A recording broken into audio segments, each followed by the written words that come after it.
Chapter 1033. To be honest, Astrea doesn't like fighting at all.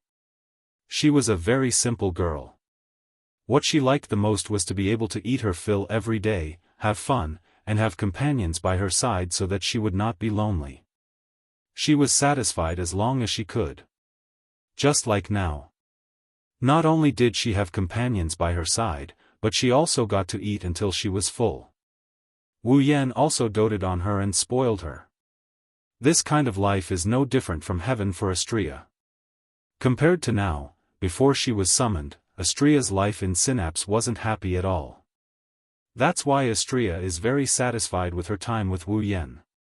Astrea doesn't like fighting, she doesn't like bringing harm to others, and she doesn't like the feeling of hurting others. Plus, Astrea was able to live the life she wanted. She didn't like fighting anymore. Of course, there are times when she really wants to fight. For example, when Wu Yan is in danger. Or when her companions need her help. That's the only time Astrea will fight. But knowing how to fight doesn't mean she wants to. If possible, Astrea hopes that the time when she has to fight will never come. If that's the case, she can continue to eat good food and play with Wu Yan and the others. Sometimes, she can even play with Flandre-chan, Yoshino, and the others. She can live a fulfilling life. Unfortunately, this kind of thinking is naive. No matter what, Astrea is an all-purpose angel used for fighting. She was born to fight. It's too hard for Astrea not to fight, it's too hard. In the past, Astrea didn't have any hope that she would be able to live a life where she didn't need to fight. But Wu Yan's existence reignited her hope. It was because Astrea knew her master. She doesn't like fighting. She wants to be strong. She wants to be strong enough to protect herself and her companions. She wants to survive in this world. She still remembered that her master had once said something like this to her: "When I stand at the top of the world, I will protect everyone. When that time comes, I want to find a beautiful and peaceful place to live with everyone. I want to live a happy and peaceful life with everyone." Ever since then, Astrea made up her mind. Before his master stood at the peak, he would use the sword in his hand to eliminate all the obstacles in his path. That's why she can't run away from battle. Until the day when that blissful, joyous, and peaceful life arrived, I will never run away from battle. Astrea raised her head abruptly. Her crimson eyes flashed with blood-red fighting spirit along with the sci-fi frame. At the same time, the pure and innocent girl's determined roar echoed through the sky. In order to live a happy, and peaceful life. As the shouts rang out, the world suddenly fell silent. Bzzz, a beam of light shot out from Astrea's body. It turned into a shockwave that blasted towards the sky, towards the ground, and towards the black mist that enveloped Icaros. Boom! Like a white wind clashing with a black wind, the shockwave and the black mist collided. The space around them started to tremble. At the same time, the churning black fog was also stirred up. The next moment, Astrea turned into a streak of light. Looking at the silhouette in the aurora, Icaros' cold eyes couldn't help but flash with a gratified light. Wasn't that joy at the possibility of getting out of this predicament? Instead, he was happy that he could see his friend's progress. The wind and waves around the aurora began to swirl around the figure of light like a whirlwind. It was like a whirlpool, carrying a tornado-like whistling sound. It wandered wildly in the space, and the trend was getting more and more intense. Not long after, the storm-like whirlpool condensed around the figure in the aurora as if it was being absorbed. Together with the aurora that wrapped around the figure, it gradually entered the figure's body until it was completely absorbed into the slender figure. The ray of light disappeared. The wind stopped blowing. The only thing left in the world was a ray of light floating in the air. Specks of golden light floated around the ray of light. They looked like powder scattered by butterflies. Astrea had her eyes closed. The light armor on her body was gone. It was replaced by a battle suit. Her upper body only covered her ample bosom while her abdomen was exposed. Her lower body looked like a pair of long pants, but the thighs were missing. Instead, it looked like a combination of shorts and socks. Her lower body was covered by armor. 4 pieces of light armor that looked like shoulder pads dangled from her abdomen. It looked like a battle skirt. She also had a pair of shoulder pads that looked like wings. She also had hair accessories that looked like a helmet on both sides of her head. The pure white wings seemed to have grown in size. They spread out from Astria's back and split into 3 pairs from the middle. There was only 1 pair of wings, but they looked like 3 pairs of wings. The surface of the wings shimmered like sharp blades. Astria's 2 bundles of golden hair fluttered slightly as she caressed them. She looked like a goddess of war.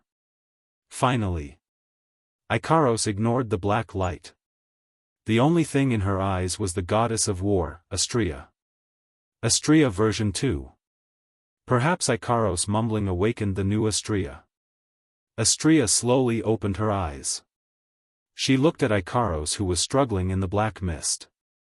Her expression turned serious and she raised her hands. Astria held a sword and shield in her hands as usual. However, the shape of the sword and shield changed completely. It looked like a sword of light with wings. It was a shield that could cover half of her body. It was wide at the top and sharp at the bottom.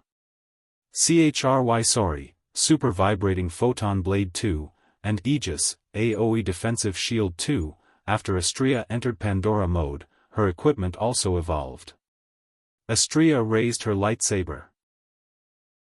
The blade of the lightsaber radiated waves of sharpness.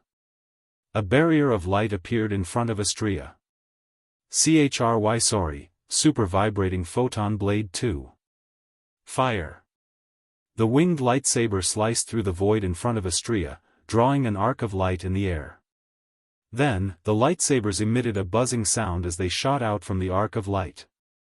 The lightsabers landed on the black mist surrounding Ikaros with sonic booms. Bam bam bam bam bam. Like sword-shaped cannonballs, a large number of lightsabers rained down on the black fog. Like crushing dry weeds and smashing rotten wood, the black fog surrounding Ikaros was emptied out by the bombardment of the lightsabers. The black fog surrounding Ikaros was emptied out by the bombardment of the lightsabers. Now is the time. Astria flapped her wings. Specks of light swirled around her wings and they started growing. Not long after, Astria's pure white wings turned into a pair of light wings with a length of more than 10 meters. Photon swings, multifaceted photon force wings. Safety restriction lifted. As soon as he finished speaking, the huge wings of light flashed. Astria turned into a ray of light. Whoosh! Accompanied by an ear-piercing explosion, a stream of light fell from the sky like a meteorite, rubbing against the atmosphere and stirring up a burst of sparks. The entire stream of light was dyed fiery red. With an extremely clear fiery tail, it cut through the sky and also cut through the ferocious rolling black fog. When the ray of light dissipated, Astria revealed herself. Ikaros was already in Astria's arms. Chapter 1034. Photon Swings. This is Astria's new ability after entering Pandora mode. Astria originally had the best mobility and acceleration wings among angeloids. After the evolution of Pandora, her wings were enhanced to the limit. The ability she gained was called Photon Swings, Multifaceted Photon Force Wings. Photon Swings, Multifaceted Photon Force Wings. Once activated, Astria's wings will transform into a pair of light wings with a length of more than 10 meters. It will provide an unimaginable boost to its owner. It can increase Astria's movement speed to the speed of light. The true speed of light. That's why Astria turned into a ray of light. That's why she was able to break through the black fog with extreme speed and rescue Ikaros from within. Even after Astria rescued Ikaros, the black mist was still rumbling. The black light continued to attack Ikaros' original position. Some of them even cancelled each other out.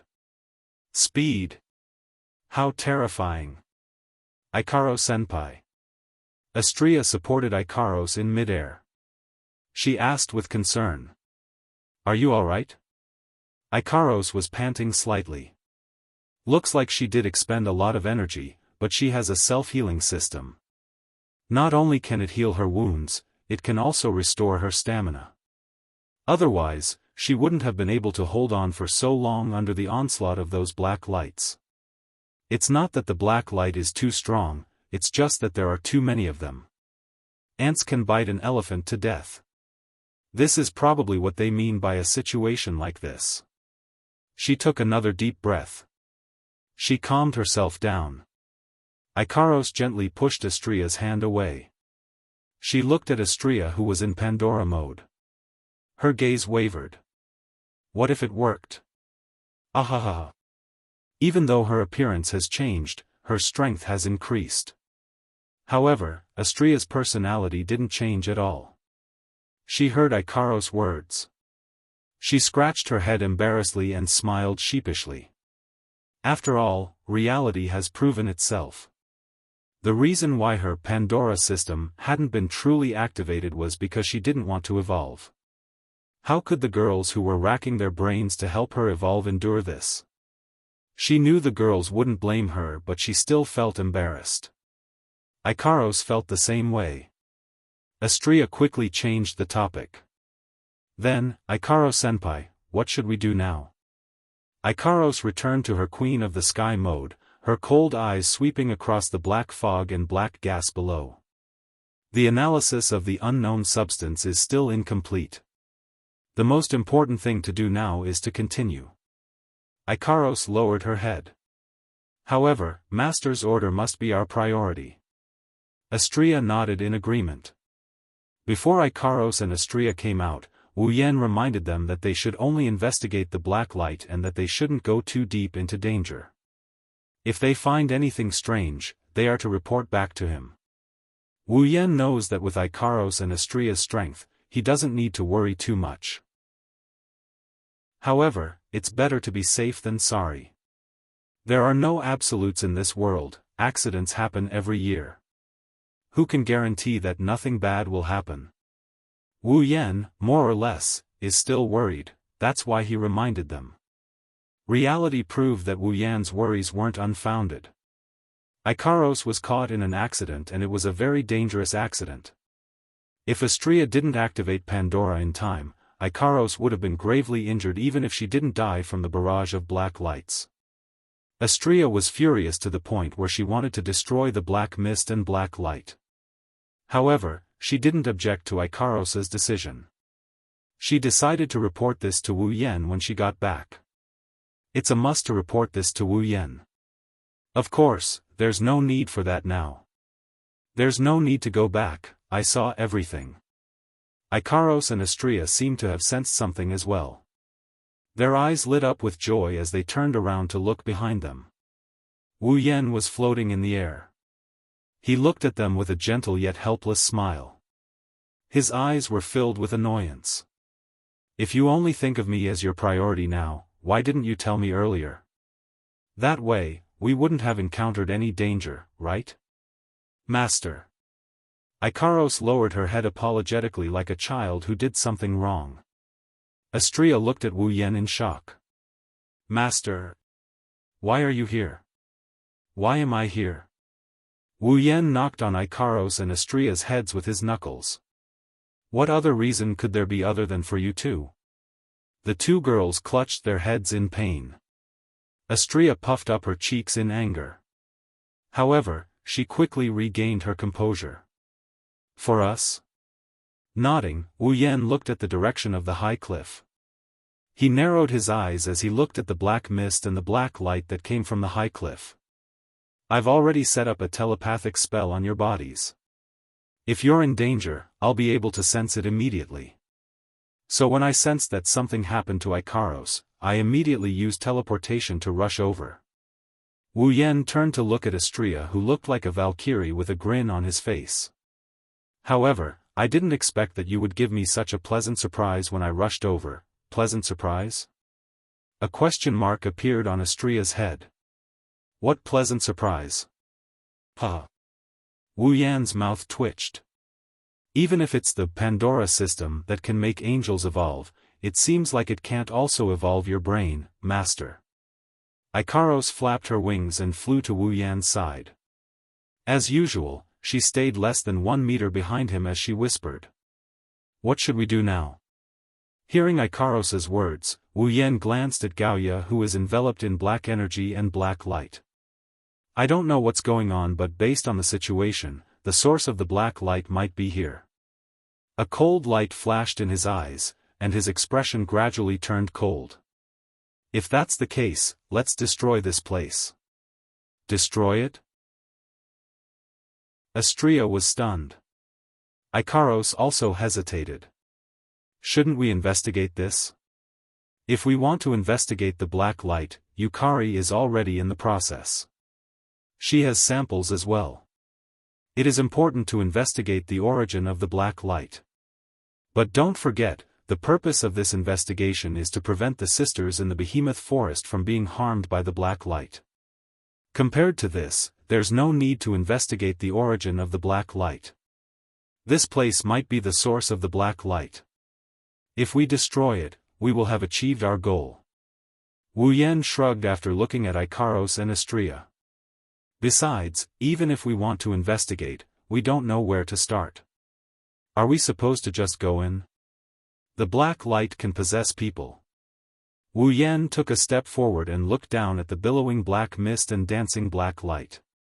He sighed. We have no choice but to investigate this. There's no way we can start from there. We might as well destroy this place first.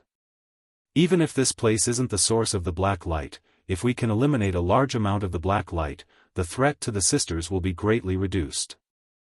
Ikaros and Astria looked at each other and nodded. Master.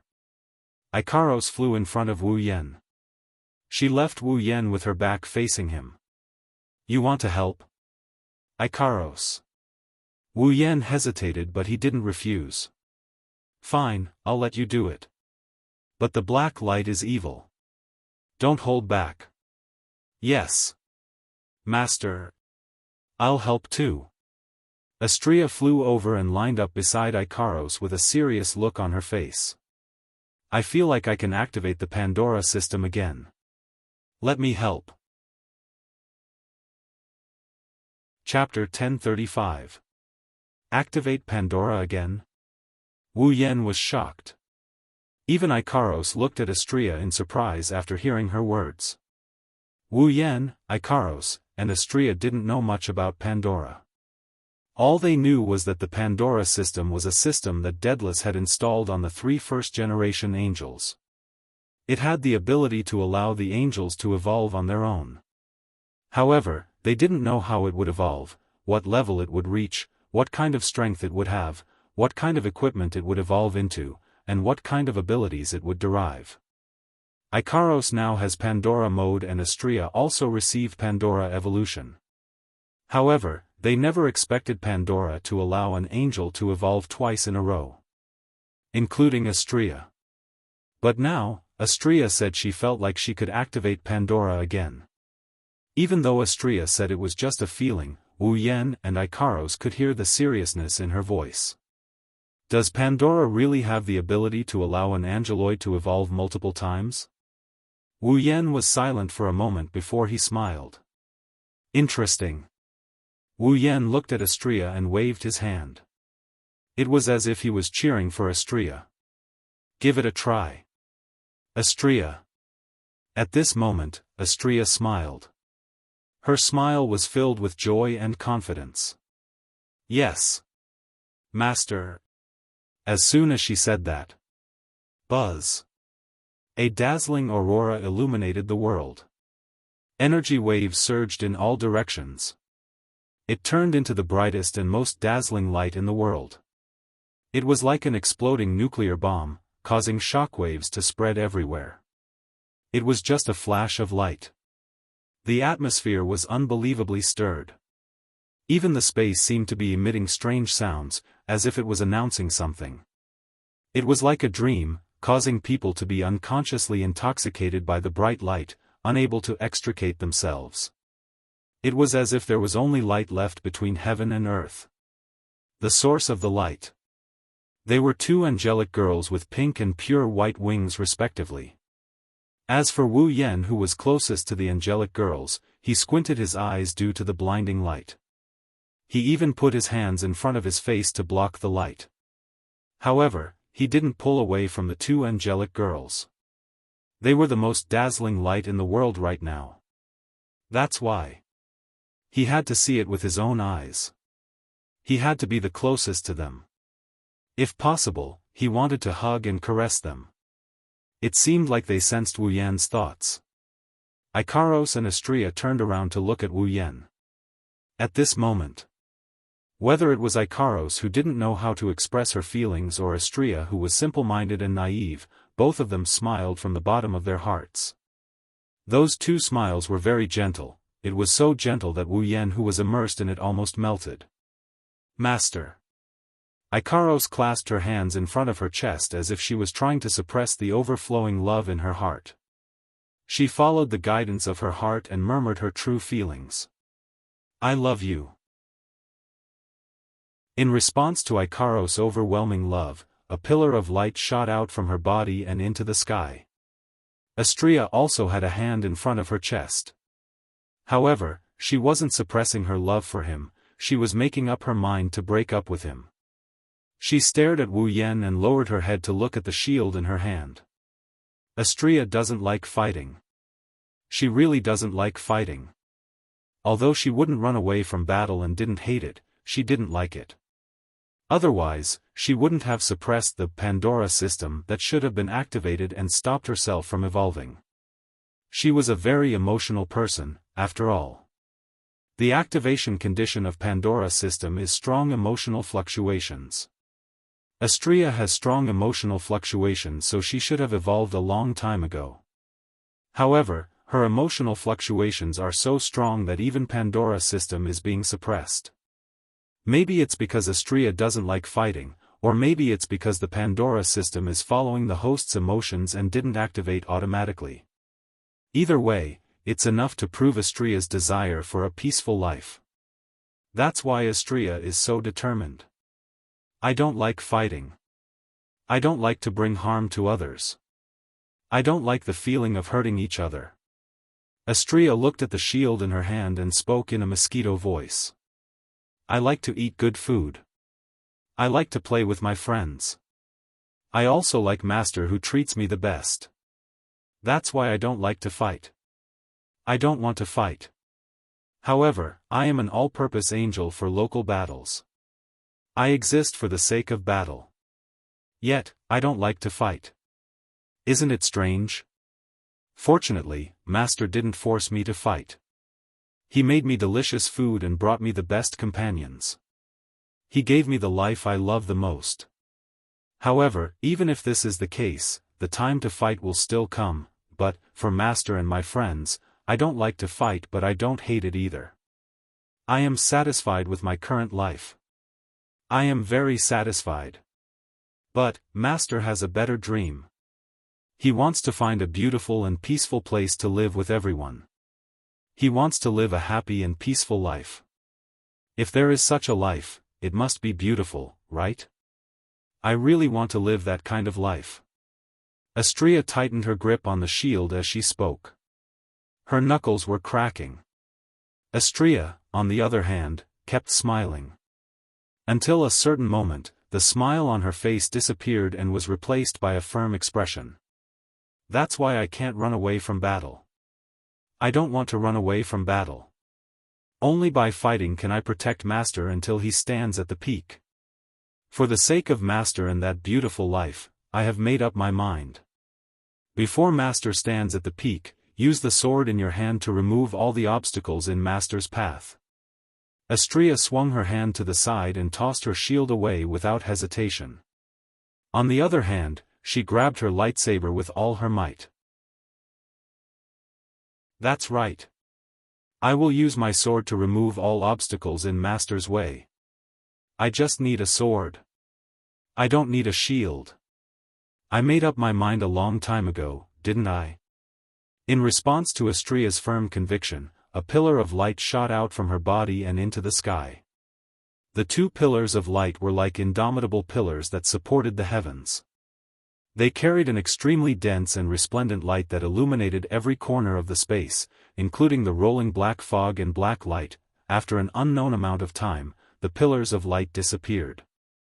Icaros and Astrea appeared from within the pillar of light. They also appeared in their new forms. Pink light spots were swimming around her body, like the holy light of an angel, moving back and forth. She was wearing a feather coat that started from her chest and extended downwards, like two wings. Coupled with the shorts that only reached her thighs, she was obviously very revealing, but it gave people a feeling of holiness. Two pairs of pink wings, an inverted halo on her head, and two pairs of combined armor that looked like shoulder guards and leg guards separated from her body and floated in the air. Light dots floated around her body, but they were golden in color. They looked like a pure gold rainbow. She also wore a blue princess gown that fluttered in the air. Her abdomen was bare and she wore white armor on both sides. She wore a black outfit that looked like a pair of long gloves from her neck to her arms. Her shoulders were exposed to the air. 3 pairs of pure white wings, 2 bundles of long golden hair that reached her ankles were fixed to the right side of her head by a headdress. The ends of her hair fluttered in the wind along with the hem of her dress. Icaros and Astrea entered Pandora mode at the same time. Chapter 1036. Looking at Icaros and Astrea who entered Pandora mode with pink wings and white wings respectively, Wu Yan fell into a daze. Even when the world returned to normal and only the rumbling of the black mist could be heard, he still hasn't recovered from his daze. There's no other reason, he just found them too beautiful, too beautiful. Wu Yan already saw Icaros in Pandora mode once, but after such a long time, he still couldn't help but be captivated by her beauty. Her purity, elegance, beauty, and purity were constantly captivating his heart. He couldn't help but lose himself. If Icaros' Pandora mode made Wu Yan lose himself, then Astrea's second evolution of Pandora mode really shook Wu Yan's heart. All this while, Astrea's image in Wu Yan's mind is a naive, innocent, playful, and carefree little girl. Even though she's an excellent fighter, her personality still made everyone in the group treat her like a little sister. They subconsciously wanted to take care of her to the best of their ability. But now, Astrea. Her blue dress swayed slightly. Her blonde hair was tied into 2 ponytails on the right side of her head due to a hair accessory. It looked like a split ponytail. It's a small change, but it covered up Astrea's naive and romantic personality. She became shrewd and valiant. Astrea's light armor was gone. The only thing left on her body were the 2 pieces of armor on her waist. Other than that, she was wearing a light gown that looked like the gown a queen would wear during a ball. The color was as dark as the sea, but it felt like it was the color of the sea. It's no doubt the most suitable color for Astrea. Astrea is as noble, beautiful, and pure as Icaros. She's different from Icaros' holiness. Astrea is an intelligent and capable goddess. Different vibes but equally beautiful. The 2 angelic girls are the only ones left in this world. They had already become the only thing in this world. Even the black fog that covered the sky and the sun was unable to cover their radiance. At least, that's what Wu Yan thought. Of course, if he saw this scene. If he thought the 2 angelic girls were only beautiful, he would be sorely mistaken. Wu Yan, who was immersed in the beauty of the 2 girls, didn't notice Astrea was holding a great sword in her hand. In terms of size, it was comparable to 10 incenses the last sword, a giant sword of light that was more than 10 meters long. She's holding the great sword by its hilt. Astrea could feel the purplish golden light flowing on the blade of the sword. His current strength had already far exceeded his normal state. No. Compared to the first time he activated Pandora, he was several times stronger than when he hadn't abandoned his shield. This was a transcendental power that was completely given up on the absolute defense in exchange for. She tightened her grip. She couldn't even hold a tenth of the sword hilt with both hands. Astria's confidence increased when she felt her strength. She felt that even if she were to cut open the heavens and the earth, she would still be able to do it. This is, without a doubt, an illusion. However, even though splitting the sky and the earth was a bit exaggerated, if he were to split that high cliff, Astria slowly turned her gaze downward. She saw the howling black mist and dancing black lights. She narrowed her eyes and raised her sword with all her might. Astria pulled the gigantic lightsaber behind her back and swung it at the bottom half of the cliff where the black fog was billowing. Clang between heaven and earth, a sharp and clear whistling sound reverberated, shaking all directions. The sharp light sword slashed through the space below, breaking through the atmosphere, like a sharp sword light, flashing by. When the great sword ray landed, the area went silent for 2 to 3 seconds. Around the cliff, the black mist and black light continued to move. It was as if they were mocking Astria for overestimating herself. They were mocking Astria for not being able to pull any punches with her earlier attack. If the black mist and black light really had the ability to express their emotions in the form of mockery, then what replaced their mockery in the previous moment would only be utter shock and despair. The rolling black fog, the dancing black light, at a certain moment, paused for a split second. Phew. A gentle breeze blew across the cliff. It didn't stir up the black fog or black light. It was like the straw that broke the camel's back. Then, the cliff split open. The part of the cliff that was parallel to the ground suddenly trembled and split open neatly. The entire cliff was cut open. Any part of the cliff that was filled with black fog and black light was separated from the ground and tilted towards the ground. With a loud bang, the cliff fell down with great momentum. Unfortunately, before the cliff could fall, Astria started swinging her great sword at the cliff. She unleashed one sword ray after another. The entire area was filled with her sword dance. Without the slightest suspense, Gaoya, who was falling to the ground, was simply chopped into countless pieces under the continuous slashes of the giant sword, smashing to the ground like falling stones. It seemed that until this time, the black fog and black light seemed to have reacted, and violent fluctuations began to appear. Artemis II, Permanent Rear-End Missile 2. Suddenly, the halo above Ikaros's head expanded several times. It expanded to the same height as her slender shoulders. Ikaros opened her cold eyes. Her 2 pairs of 4 pink wings seemed to have transformed into a pair of pink wings of light, slowly unfurling behind her back. In the next second, the sky above the giant beast forest was filled with pink streams of light. As they rose and fell, they streaked across the sky and landed on the cliff that had been cut into countless pieces and was still wrapped in black fog and black light. Bang bang bang bang bang. Deafening explosions rang out one after another, and the frequency of the explosions was dozens of times higher than when the fireworks were shot during the ceremony. The sky was replaced by fire and smoke. This is really. Wu Yan, who was standing behind Ikaros and Astria, was speechless when he saw the sky filled with flames and explosions. Of the 2 angels beside him, one has unparalleled destructive power and AoE abilities. The other has insane speed and close-range combat abilities. They are the best candidates for both one-on-one and group battles. Daedalus was indeed the most powerful and greatest scientist in Synapse to be able to create 2 angels like this. There was no one else like him. He looked at Ikaros and Astria in the sky and he chuckled helplessly, but at the same time, he also chuckled to himself.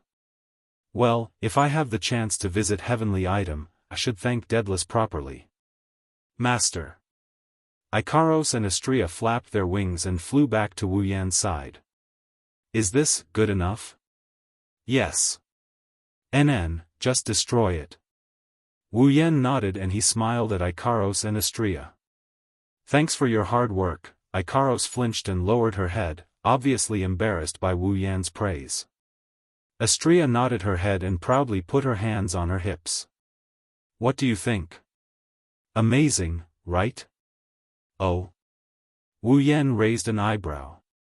He started messing with Astria's hair that was tied to the right side of her head with a single ponytail that looked like a pair of wings. I thought that after the second evolution, you would have matured quite a bit. But now, it seems that only your appearance has changed. Your personality is still unflattering, Wah. Astria frantically tried to block Wu Yan's hand that is ruffling her hair. She started dancing around in a frenzy. Stop it. You idiot, how dare you resist? Master. Master is the idiot.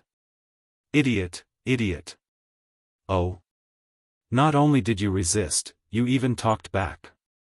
Let's see if I don't teach you a lesson tonight. Tonight. Astria's face turned red. Master. Pervert. Blinking her eyes, Ikaros tilted her head as she watched Wu Yan and Astria messing around with each other. She looked at them enviously. Kaboom! It was also at this moment that a violent explosion suddenly resounded from within the flames that filled the sky. When Wu Yan, Ikaros, and Astria looked up, they saw a sea of black mist covering the sky and the earth. The black mist roiled around them like a tidal wave, enveloping them completely. Chapter 1037. Like 1,000 layers of waves in the middle of a storm, the black mist came crashing down like a dark cloud. It covered a small area of the behemoth forest. The black lights in the black fog were like sharp arrows, shuttling back and forth in the black fog, destroying everything that was covered by the black fog. Not long after, apart from the ground, the magic beasts and trees that were covered by the black fog were pierced full of holes in less than a second, fragmenting into pieces. If the black mist can cover the entire behemoth forest, the behemoth forest will cease to exist. If the black mist can cover the entire Spalier world, one can only imagine how despairing the scene would be. The black mist flowed like clouds on the ground. If one ignored the black lights, it would look like a poisonous miasma in a forest. It would make one's hair stand on end. Even if it's a Tier 9 fighter, they might be able to hold on for a while. But if they stay in the black mist for too long, they will die. Just like Ikaros, who was trapped by the black mist is too troublesome to deal with. There are too many black lights. This is an opponent that relies on numbers to win. Fortunately, Wu Yan, Ikaros, and Astria didn't get attacked by the black mist or black lights. Otherwise, they would be in big trouble.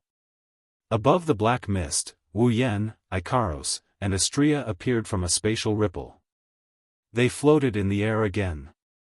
Looking at the black mist covering their field of vision, the three of them felt their heart palpitate. If Astria didn't use photon swings to pull Wu Yan and Ikaros away as fast as she could, Wu Yan and Ikaros wouldn't have been able to escape with their lives. The three of them weren't enveloped by the black mist in the first place. When Ikaros reacted, she used Aegis 2, Absolute Defense Circle 2, to deflect the incoming black light. Wu Yan didn't have a chance to use space transfer. Ikaros and Astria were brought away from the black mist's attack range. That range. It's too wide. The black mist's attack was too fast. It was too sudden. Otherwise, Wu Yan and Ikaros wouldn't even need to do anything. Astria alone could use her photon swings, multifaceted photon wings, to bring everyone away from this place. Wu Yan, Ikaros, and Astria were too careless. They were so careless that they almost fell into a dangerous situation. But you can't blame them. Whether it was Ikaros who was attacked before or the three who were attacked this time, they didn't expect the black mist and black light to have the ability to actively attack others. Yukari once told them that the black lights don't have sentience. They only have the instincts of a beast. They can determine when there is danger and when there is a threat to them. Based on the situation, they can escape based on their instincts. Other than that, they can only possess someone. However, the black mist didn't seem to have sentience when it attacked them. Instead, it seemed to be actively attacking them. This is why Wu Yan, Ikaros, and Astrea almost fell into a dangerous situation due to their carelessness. What the hell is going on? Wu Yan's expression turned gloomy. Why did the black mist suddenly attack us? I thought they don't have sentience. Could it be because we launched the attack that caused it? Ikaros's eyes trembled when she heard Wu Yan's words. She whispered. I didn't attack when we were trapped. Ikaros's meaning was clear. She didn't attack, but she was still attacked by the black mist. At this moment, the three of them felt that the black fog that seemed easy to deal with was not as simple as they had imagined it to be. That's right, if it was that easy, how could it trap Ikaros and almost attack Wu Yan's group? Is Yukari's judgment wrong? Wu Yan pondered for a moment before shaking his head. But that's impossible. If it's Violet, she must be very confident to give the answer that they don't have any consciousness. If she isn't absolutely sure, Violet won't give a conclusion. Wu Yan gnashed his teeth as he stared at the black mist below him with his wine-red eyes. There must be some other reason for the black mist to react this way. Ikaros and Astrea looked at each other. They activated their radar and scanned the black mist. Their expressions changed when they saw the black mist. Astrea cried out in alarm. Master! Be careful! Before he could finish his sentence, the thick black fog below suddenly swelled and began to swirl at a speed that was difficult to discern with the naked eye, causing a series of ear-piercing explosions. Not long after, a sharp tornado formed from the black fog was formed in an instant. It shot out like a thunderbolt, piercing through the layers of atmosphere like a giant rotating machine gun, piercing into the sky. Its target was Wu Yan's group. It was another sudden attack. But this time, the three of them were on high alert. They weren't as careless as before. As the tornado swept over, the three of them tensed up at the same time. Watch me. As expected, Astrea reacted the fastest. In a flash, she appeared in front of Wu Yan and Ikaros. Astrea swung her greatsword and with a heavy swing, she slashed horizontally at the tornado coming at her. Poochie, as if it had cut open the body of some creature, an unusually crisp sound of breaking flesh reverberated. The violent tornado was directly cut into two halves in the process of flying through the air. Before Astrea could rejoice, the two halves of the black mist tornado didn't stop moving. It continued to move towards the three of them. It formed two smaller black mist tornadoes along the way. Whoosh, without the slightest pause, two tornadoes of black fog soared into the sky. They were like two black dragons as they broke through the air and attacked the three people. Aegis 2. Activate. Just as Wu Yan was about to teleport the two girls again, Ikaros appeared in front of them like Astrea did. She spread her wings and a transparent crystal barrier enveloped the three of them. In the next second, the black mist tornado came and crashed into the Aegis 2, Absolute Defense Circle 2, with a howl of the wind. Bam! A huge muffled sound reverberated, causing the ears of the three people in the circular barrier to buzz. Their minds went blank, and before they could react, the sharp sound of the collision between the black fog tornado and the Aegis, Absolute Defense Circle 2, also rang out, causing the hearts of the three people to clench fiercely as their faces turned ugly. Ikaros gritted her teeth, her eyes flashed. Trajectory correction. A ripple that contained a strange power flowed on the surface of the Aegis, Absolute Defense Circle 2. With the black fog tornado as the center, the ripple gradually spread out and was transmitted to the black fog tornado. Bam! Amidst the ripples, the black tornado was smashed into pieces by a ferocious force. It shattered into bits of mist and scattered in all directions. That ferocious force was the force of the black fog tornado itself. Ikaros Aegis 2, Absolute Defense Circle 2, has the ability to reflect all external attacks. The black mist tornado can be considered as reaping what it sowed. Of course, to the black fog that didn't have a physical body, this little bit of damage was nothing. The scattered black fog fragments suddenly swirled and turned into laser-like arrows. Like meteors, they enveloped the black fog without any regard for the head. There's no end to this. Aegis 2, Absolute Defense Circle 2, the three people inside the Aegis 2 showed a troubled expression. As a result, the three of them did not notice that there was a hole in the ground where the cliff used to be. Inside the hole, a pair of cold and murderous eyes filled with black light is looking at them. Or rather, it's looking at Wu Yan. Chapter 1038. At this moment, if someone were to personally witness everything that was happening here, they would see a scene like this. Black raindrops fell from the sky above the behemoth forest like a storm. The raindrops fell mercilessly towards the ground. To be more precise, the raindrops fell towards a transparent crystal barrier. Clang clang clang clang clang. The sound of a bell ringing reverberated throughout the behemoth forest. The black raindrops fell on the transparent crystal barrier, creating ripples on the surface. The raindrops bounced off the barrier and returned to the sky. Not long after, the raindrops fell onto the barrier again. They bounced off the barrier and fell down again. The cycle repeated over and over again. Over time, the sound of a bell ringing reverberated throughout the behemoth forest.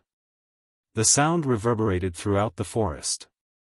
The demonic beasts that heard it all ran away with their tails between their legs. This scene has been going on for a while now. Wu Yan and Astrea gnashed their teeth as they looked at the endless rain of lasers raining down on them. Being inside the Aegis 2, Wu Yan and Astrea gnashed their teeth in anger. Bluntly put. Whether it's the black mist, the black light, or the black raindrops, their attacks might be scary to normal people, but in the eyes of Wu Yan and co., they're nothing.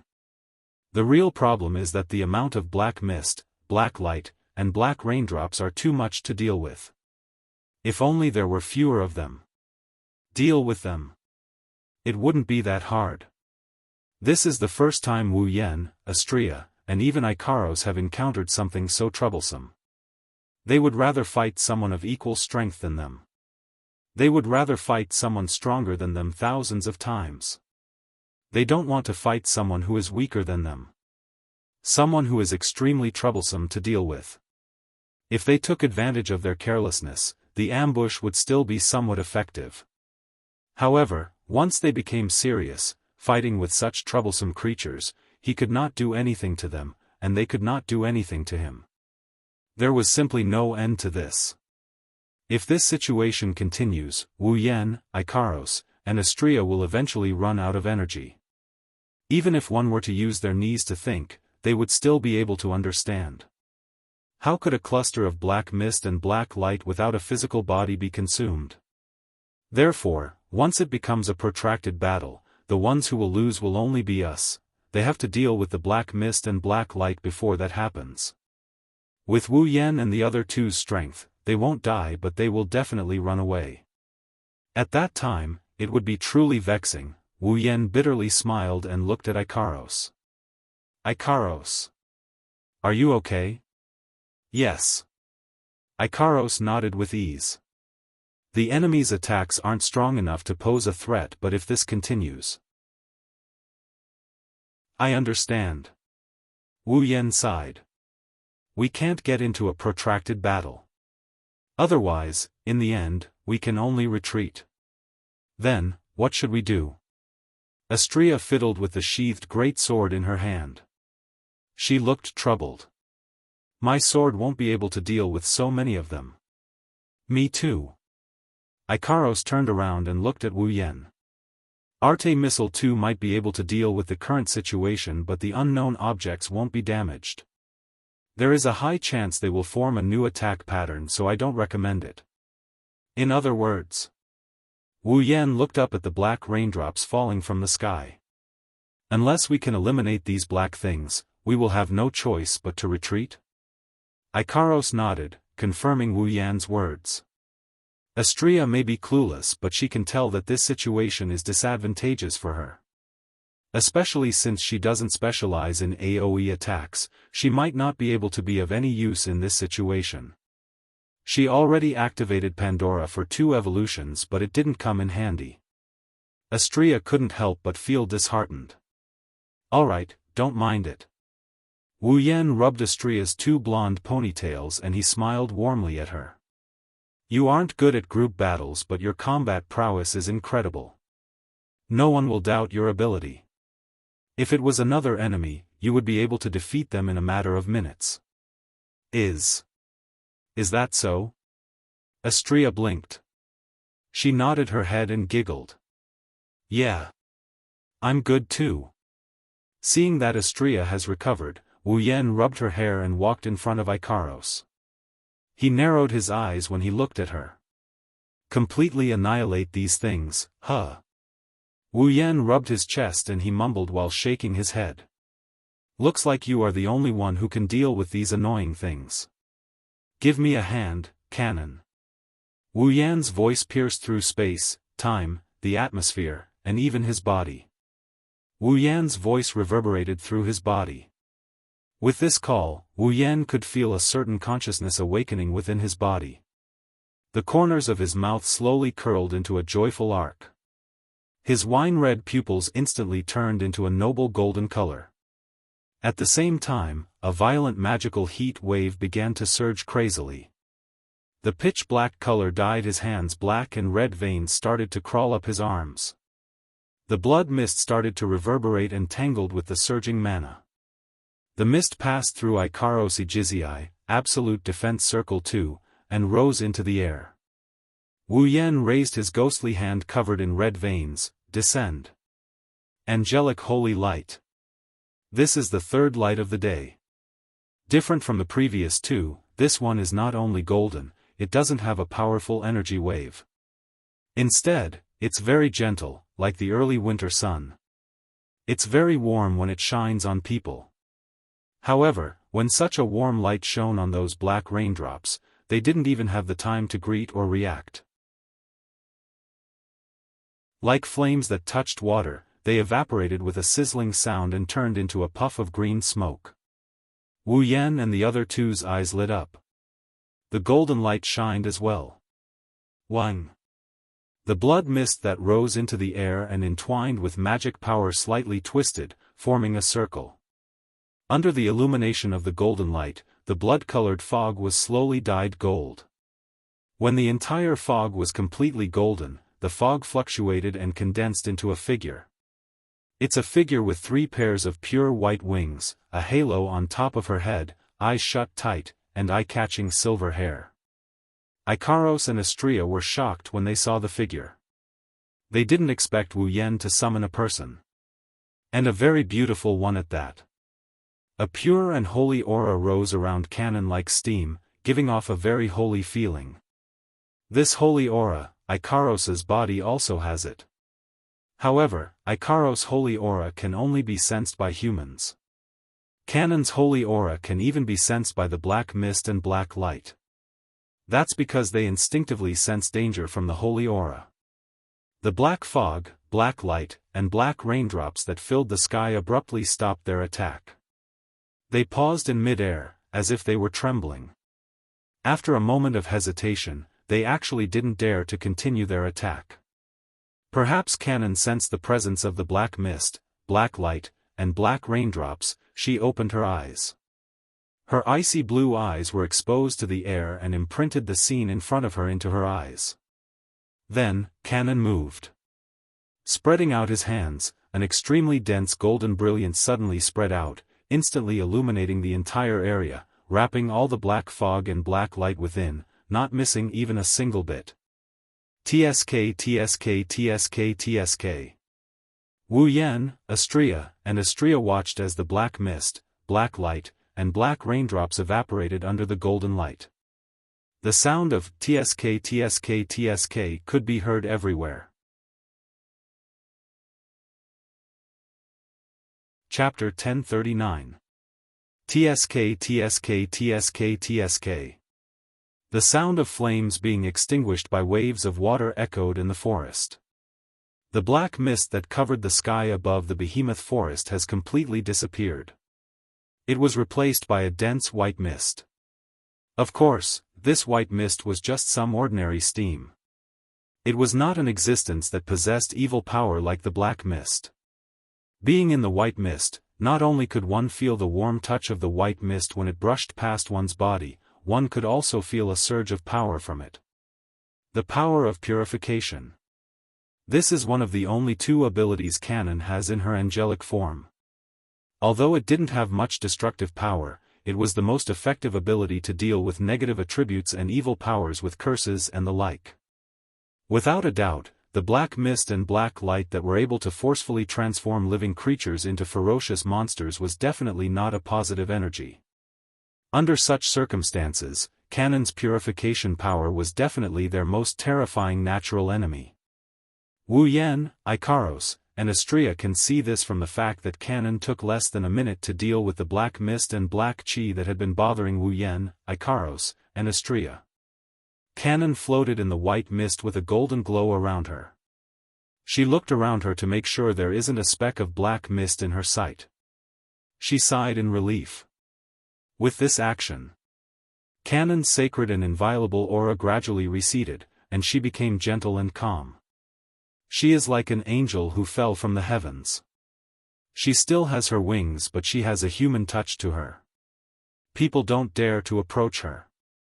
Her green eyes shifted downwards, and when she saw Wu Yan's figure, those eyes that seemed to be able to speak lit up. She looked at her owner's face. A joyful smile appeared on her master's face. For Canon, who has been sleeping inside Wu Yan's body, only a second has passed since she saw Wu Yan. She saw him before she fell asleep. She saw him the moment she woke up. Maybe it didn't even take a second. However, during the time she lived with Wu Yan in the bloodlust rampage world, Canon became dependent on Wu Yan. Canon started relying on Wu Yan. Her reliance on Wu Yan only grew stronger after she became his familiar. No matter how long she hasn't seen Wu Yan, every time she sees him, Canon would feel happy from the bottom of her heart. It's easy to imagine how much Canon relies on Wu Yan. Nagisa is also very dependent on Wu Yan. After all, she is only a 14 or 15-year-old girl. Plus, she has to rely on him because of her emotions. Even Agrora wants to stay by Wu Yan's side. Natsuki is the only one who is still the same. Of course, that's only on the surface. Sensei. Canon called out softly. She flew towards Wu Yan with 3 pairs of white wings. She stared at Wu Yan with her sparkling eyes. Then, she lowered her head in embarrassment. Thank you, Canon. You've been a great help. Wu Yan sighed in relief when he saw the black mist disappearing. He caressed Canon's silvery hair.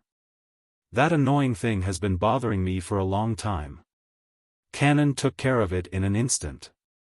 You're amazing. Canon smiled shyly. Her cheeks blushed. I am Sensei's familiar. My power is Sensei's power. That's a great honor.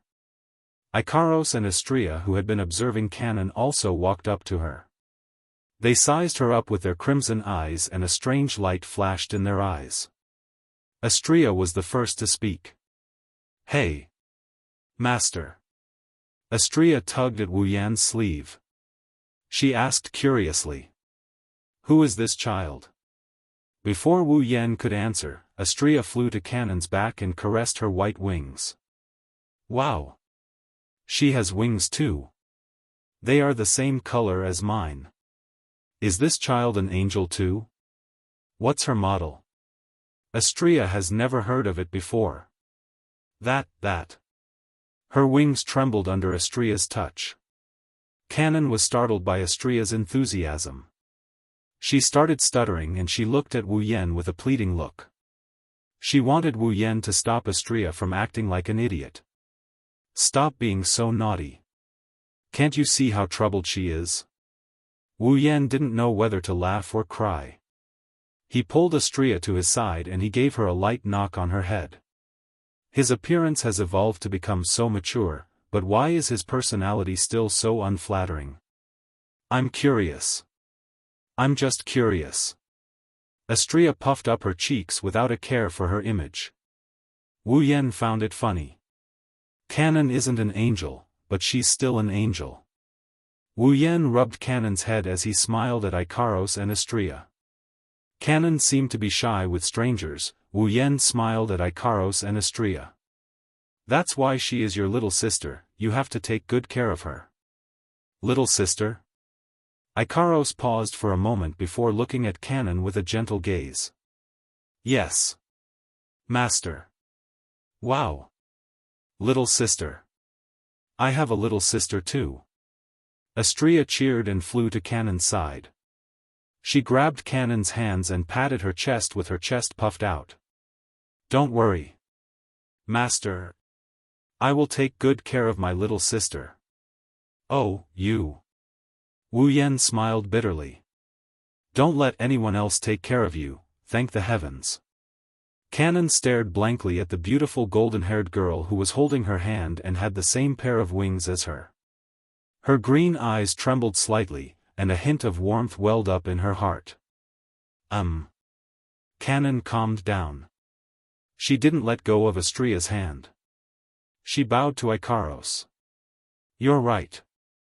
Ikaros nodded her head. My name is Kanace Canon, nice to meet you. My name is Astrea, you have to call me Astrea Nasan. Astrea giggled. She emphasized the word Nasan as if she really wanted a little sister. Well, it's understandable. Astrea was the last to be created by Daedalus in the first generation of angeloids. She was the youngest in terms of age and experience. Coupled with her unsettling personality, it was only natural that the word little sister would appear in the minds of everyone who interacted with her. Otherwise, Hinajaku and Mikoto wouldn't have taken care of Astrea all the time. Even Yukari took special care of her. That's why Astrea really wanted a younger sister. She didn't want a little sister like Flandre-chan or Yoshino who stayed by Wu Yan's side. She wanted a real little sister. Unfortunately, before Astrea was summoned, Daedalus didn't create any more angeloids. Synapse didn't create a second generation of angeloids either. Astrea had no choice but to sit obediently in the youngest position. Canon's appearance made Astrea happy. Canon isn't an omnipotent angel, but Wu Yan did say that she's an angel. She also has the same wings as Astrea. Astrea felt like she's finally found a real sister. She's happy to see her. Astrea pointed at Ikaros with excitement. Next, this is Ikaros-senpai. Ikaros nodded at Canon. Canon smiled back at her. The atmosphere was so harmonious that it was as if they forgot they were on a battlefield. Now that the introductions are over, it's time to leave. Wu Yan looked around and he called out to the other three. Chuju and Mikoto are still waiting for us. Yes. The three angel-like girls nodded. They flapped their wings and followed behind Wu Yan. They flew out of the behemoth forest and disappeared into the distance. Silence returned to the scene. Only a very light sentence reverberated in the air. We have another debt to settle, Wu Yan. Chapter 1040. Behemoth Forest, Camp, Stare. The group of girls stood in a row and stared at Canon, who was standing at the entrance. They didn't say anything and didn't do anything else. They just stared at Canon. The atmosphere in the tent became deathly silent and didn't disperse for a long time. Canon, who wasn't very courageous to begin with, became even more nervous under the fierce gazes of the girls. Her green eyes kept darting around, and her face was filled with panic. She looked restlessly at Wu Yan with pleading eyes, and she was on the verge of tears. Wu Yan wanted to help Canon, but he didn't know what to do. He didn't know what to do, so he started looking around, trying to find someone to help him. Wu Yan wanted to help, but he didn't know what to do, so he started looking around for help. Unfortunately, Astrea, who was yelling about taking care of Canon, went straight to the table and started feasting with Toka after entering the tent. As for Ikaros, rather than hoping that she would be able to help in this situation, he might as well hope that the Pandora system would evolve her emotional abilities. Sighing faintly, Wu Yan could only turn his gaze to the corner. Z, who had been watching coldly from the sidelines, was enjoying the taste of the black tea. He seemed to have felt Wu Yan's gaze. Violet turned her head and met Wu Yan's pleading eyes. She blinked her eyes and a smile appeared in her purple eyes. She glanced at Wu Yan with a smile that was not a smile. Then, she picked up the cup again and drank the black tea. He was completely ignored. With tears streaming down his face, Wu Yan glanced at the girls who were glaring at Cannon. Glancing at the uneasy Cannon, he gritted his teeth, braced himself, and walked forward. Before he could finish his sentence, the girls' gazes on Cannon turned sharp. They shifted their attention to Wu Yan. Chuju, Mikoto, Shokuhu Misaki, and Kodori looked at him with malicious intent. Wu Yan felt cold sweat dripping down his forehead. Damn it, under the watchful eyes of the girls, Wu Yan's body stiffened up. His mouth that was about to open, his mouth shut up as tears started streaming down his cheeks. Cannon, on the other hand. When he sensed that the girls had shifted their gazes away, he couldn't help but heave a sigh of relief. He finally began to observe the group of girls, his green eyes fluctuating. Are these the most important people to Sensei? She looked at the beautiful girls in front of her, each with their own beauty. Cannon raised her hand to look at the girls who were just as beautiful. She held it in front of her chest. She was stunned, but also troubled. Since they are the most important people to Wu Yan, Cannon felt that she must get along well with them. Otherwise, she'll cause trouble for Wu Yan. However, the girls didn't seem to welcome her very much. Cannon couldn't help but worry. She didn't dare to look at the girls anymore. She turned her head to the side, but when she did, a huge face appeared in front of her. She jumped in fright. Lana seemed to be deep in thought. She didn't know when Lana appeared next to Cannon. She looked at Cannon up and down with her large eyes. She looked very serious. Cannon felt uneasy under Rena's scrutinizing gaze. She twisted her body and said meekly, "I'm sorry, Rena." Is there something you need? Lana seemed to be deep in thought. She finally fixed her eyes on Cannon's face. Then, she smiled. She looked like a beggar who saw a delicious meal after starving for a week. She drooled and smiled strangely. Then, Rena jumped up. "Isn't this a very cute girl?" With a loud cry, Rena jumped with all her might and pounced on Cannon. Cannon didn't expect this to happen. She couldn't help but scream. She looked at Lana, who was getting closer and closer to her. She didn't know what to do and instinctively closed her eyes. At this moment, a large hand suddenly reached out from Rena's side and grabbed her face. "It's our first time meeting. You despicable Yuri girl. Control yourself," Wu Yan shouted. He swung the hand that grabbed Lana's face and slammed it on the ground. With a muffled bang, Rena fell to the ground with her face on the ground. Her legs twitched a few times, then she fell silent. Wu Yan clapped his hands. He didn't even look at Lana. Inside, he's grateful to Lana. After Rena's antics, the tension in his heart had unknowingly lessened by a lot. At that moment, as if he had thrown caution to the wind, he pulled Cannon's hand and stepped forward slightly to face the girls.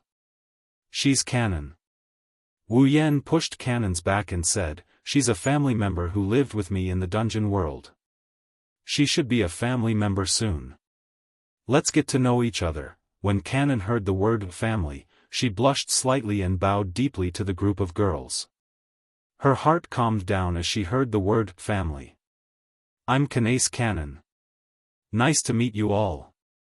The moment she finished speaking, the group of girls in the tent looked at each other in unison. They didn't say anything until a long time later. They faintly sighed and hung a smile on their faces. "You're Yan's familiar, aren't you?" Hinajaku stepped forward and helped the bowing Cannon up. "Kanace Cannon, right?"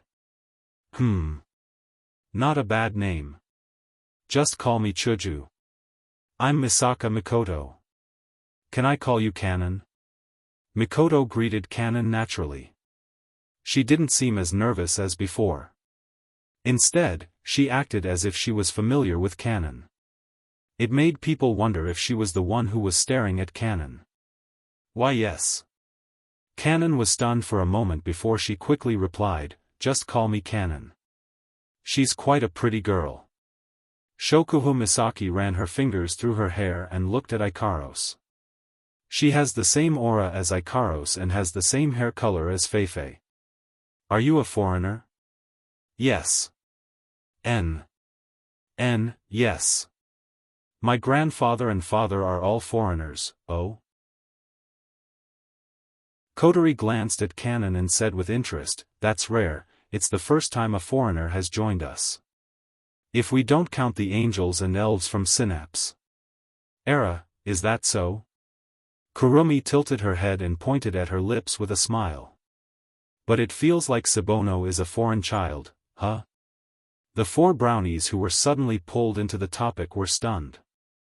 The young ladies also looked at the four brownies who were like Western dolls and nodded their heads. She looks super similar. Yono. Kanohata Sayai said.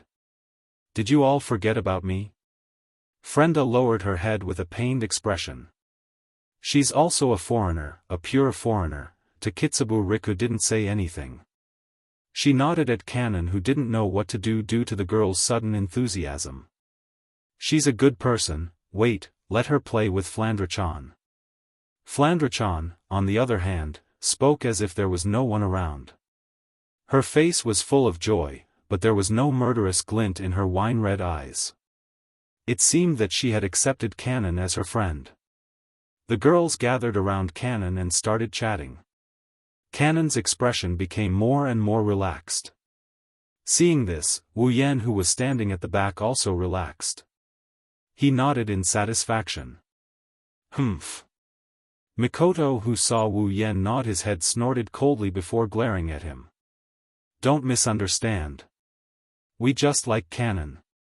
We don't intend to forgive you. Ma, it doesn't matter. Wu Yan chuckled and blocked Mikoto's words. He shrugged nonchalantly. As long as you can accept Kanon, I'm willing to do anything. Kanon was touched. The other girls looked at him with disdain, but their lips curled up into a smile. Chapter 1041.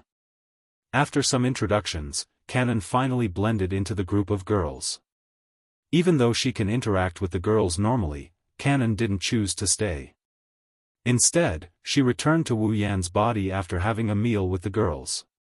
According to Kanon, if she's not there, Nagisa will be angry when she wakes up. Everyone was confused by her reasoning. Only Yukari, Shokuho Misaki, Kotori, and Kurumi had a meaningful smile on their faces. They've guessed the reason but they didn't tell the others. Wu Yan had no choice but to accept Kanon's request. He cut off the mana supply and let Kanon return to his body. Wu Yan isn't sure if it's just his imagination but he has a feeling that the girls are envious and jealous of the fact that Kanon is his familiar and can enter his body whenever she wants. Of course, whether it's an illusion or not, Wu Yan's instincts are telling him to keep it to himself. Otherwise, an unimaginable disaster will await him. Wu Yan decided to turn a blind eye and started telling the girls about his encounter in the behemoth forest. Black mist. Black light. The girls carefully digested the information Wu Yan brought back. They looked at each other with furrowed brows. Where did those disgusting things come from? Mikoto's face was filled with displeasure. They didn't exist in the behemoth forest before. How did they appear out of nowhere? Who knows? Wu Yan shook his head helplessly. If we knew, we wouldn't have needed to investigate. In the end, other than eliminating a large amount of black mist and black light, we didn't get anything out of this investigation. Shokuho Misaki's eyes twinkled as she turned to Yukari. Yukari, what do you think? Yukari narrowed her eyes, her lips curved upwards. I'd like to know if something happened to those disgusting things or if we were wrong. The girls heard Yukari's words. They looked at each other. He laughed bitterly. It seems like Yukari was more interested in the fact that the dark mist and dark light attacked Wu Yen, Ikaros, and Astrea on their own accord. She didn't know if it was because she was annoyed that her guess was wrong.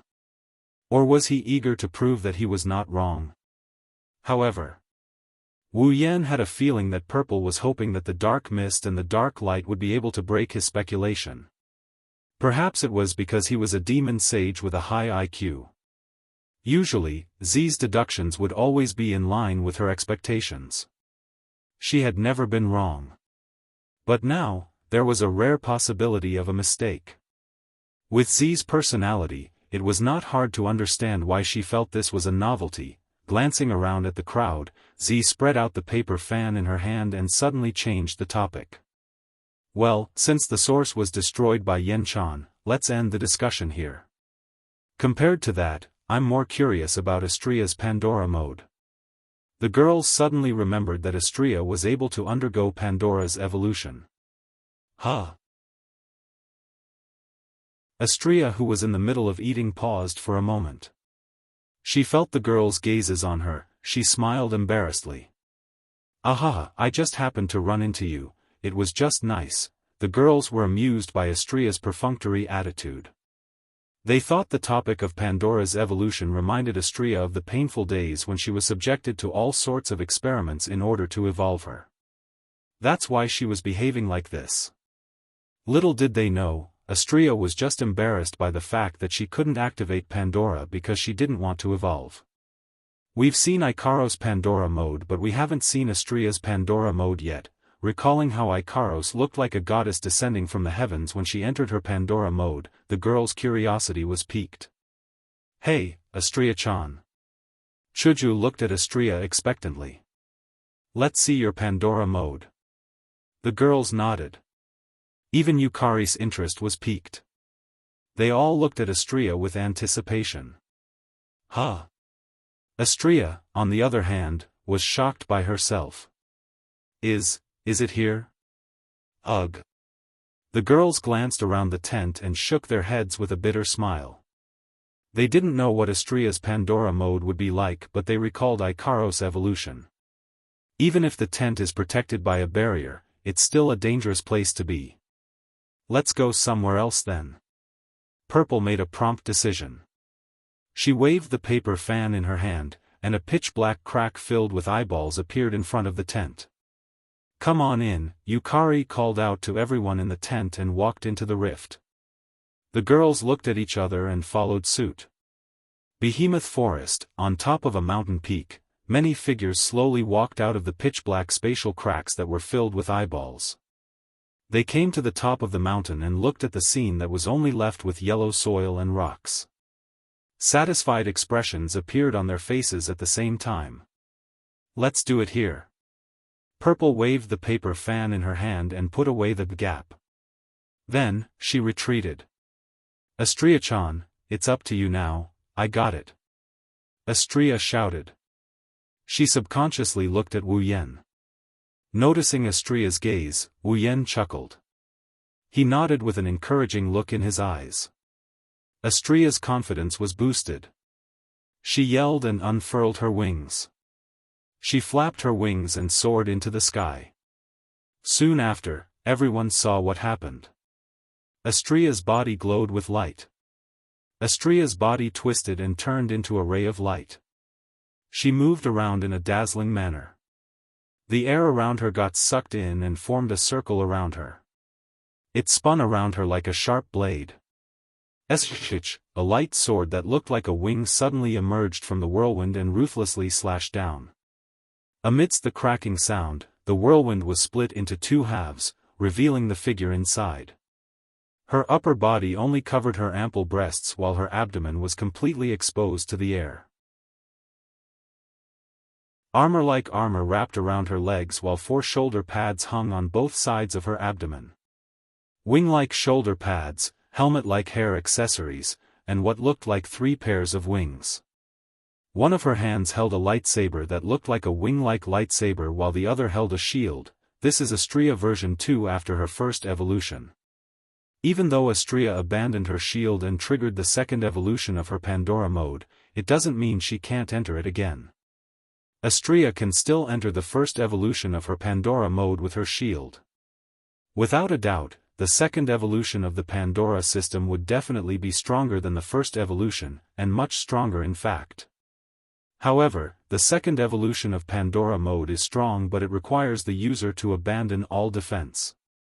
Astria would be in grave danger if she enters Pandora mode after the second evolution. On the way back, Wu Yan warned Astria not to use the second evolution unless it is absolutely necessary. Astria also understood the weakness of her second evolution, so she didn't object. It's not like she was prohibited from using it, she would use it when she really needed it. She only needs to use it once during normal times. The group of people on the ground looked at Astria, who entered Pandora mode like a Valkyrie. They couldn't help but praise her. So mighty.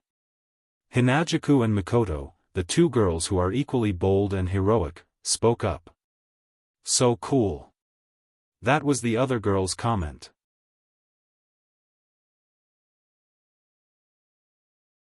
Chapter 1042. Astria, who was floating in the air, heard the praises from the people on the ground. She blushed for the first time in her life, but at the same time, she felt proud of herself. For someone as naive as Astria, being able to surprise her sisters should be something to be proud of, right? Her pure white wings fluttered in the wind. Astria's slender body slowly floated to the ground and landed in front of everyone.